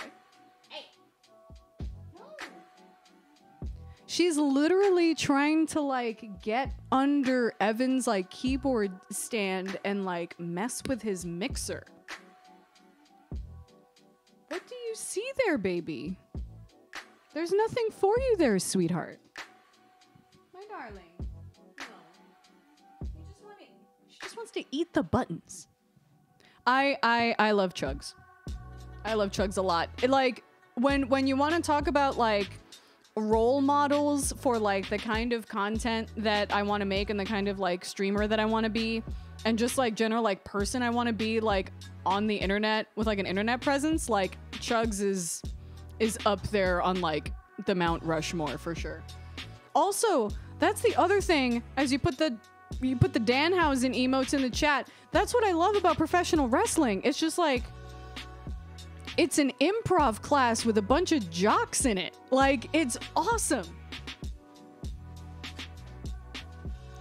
It's what happens when you get like the jocks and the theater kids together. It's professional wrestling. And I love it so much. To some extent, it's also D&D. But like I love it so much from a production perspective, from a performance, like character creation, like fun branding perspective, from a like, how do you put storylines together, you know, perspective, and like working the crowd and improving, and I'm like fascinating like the ways that they like communicate with each other. Mrs. Rev, apparently there's a ton of Broadway actors who are avid wrestling fans because it's 360-degree theater. It really is. It really is. And I feel like there is so much more overlap than people give it credit for. And I think especially like for video games too, just because like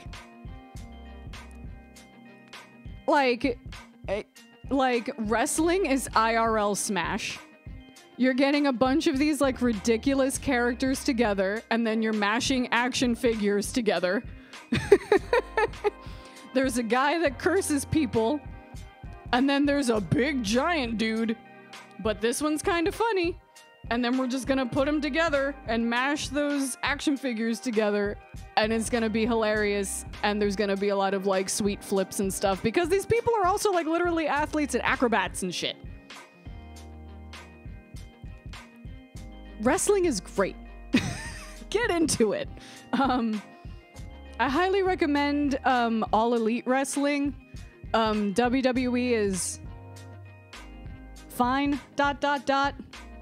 I guess there are a couple of great wrestlers. I know Chugs loves Handsome Jack. He would be excited if Tyrene said hi. Boy, I hope so. Boy, I hope so. Honestly, like, if Chugs was doing like a Borderlands 3 stream or something, and he needed a co-op partner, Maya Mara is in full service of this. Like, legitly. Did you see him dress up as Handsome Jack? Oh no. He did Handsome Jack cosplay? He could really pull that off too. He has like the facial structure and everything. I hope he's not one of those people that like is like, Handsome Jack, so cool. Like, nope. Not cool. Not cool. Not surprised you'd pick Amara. Leslie picked Amara as well. You picked Zane? Zane's great. Zane's great. But in every Borderlands I have ever played, it has been a siren,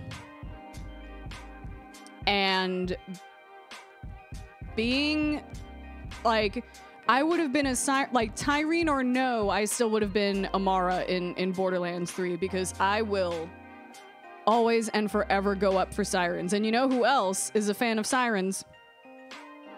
Welcome home, baby.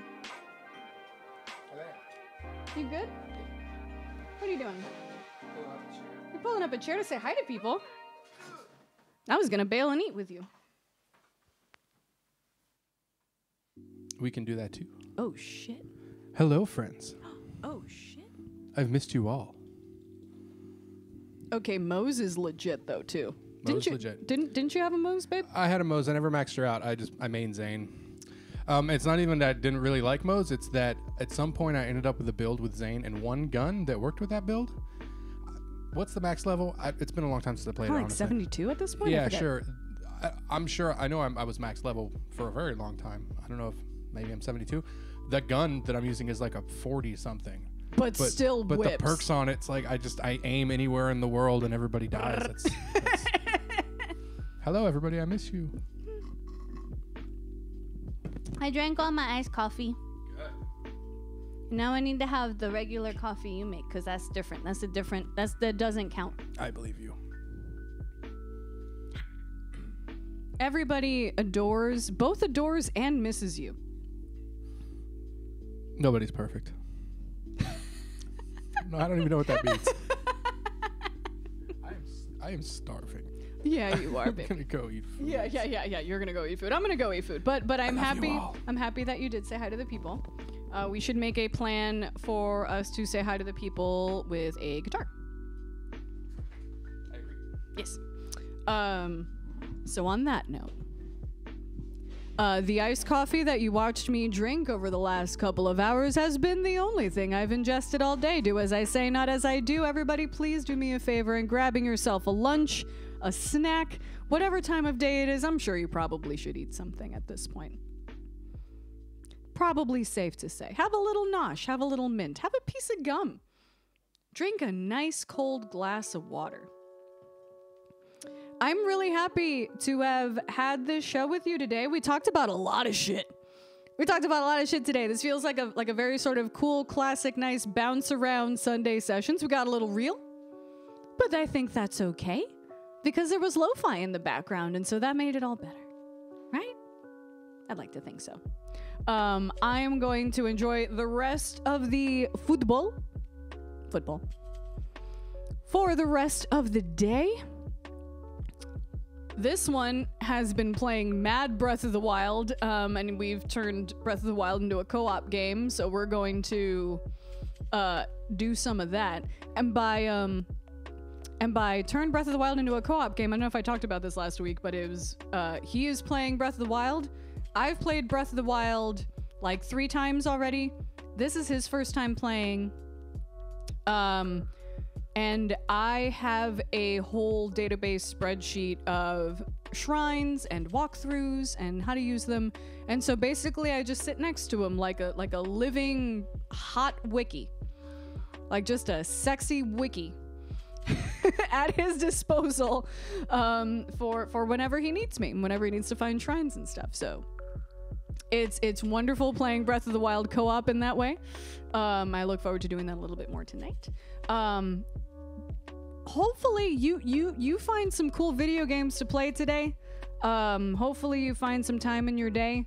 Just relax a little bit. Feel a little chill. Enjoy yourself. Take care of yourself. Not in a way that society says is supposed to make you feel good, but in a way that actually does. Self-care only counts as self-care if it works. And like, if you feel yourself being cared for, it's weird. It's weird, but that's kind of how it works. So indulge in some actual self-care and make yourself feel cared for on this day. Drink some water because I know I haven't had enough. And if I haven't had enough, then you probably haven't had any. So, so do that. Self-care is the 49ers winning today, and boy, I hope they do. And I'm going to say that even louder. I don't care that I live in Dallas. Go Niners. Go Niners. If only because what if Brock Purdy made it to the Super Bowl? I'm here for this. I'm 1,000% here for this, and I want this to happen. For him and for every other Mr. Irrelevant out there. Anyway. You had my sports talk, you had my teaching talk, you had my music talk, you had my musings on copyright and streaming services and AI and the nature of technology in the world. And we've talked about bowling and pro wrestling. I think we had a pretty solid day today. Thank you so much for hanging out with me, folks. Drink some water, have a snack, take care of yourselves. But hey, no matter what you do, and I hope it's all of that, always be sure to rock on. See you when I see you.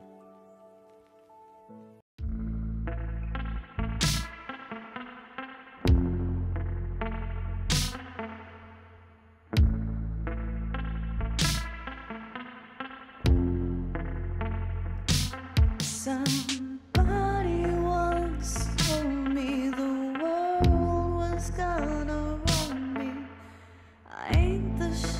sharpest tool in the shed. She was looking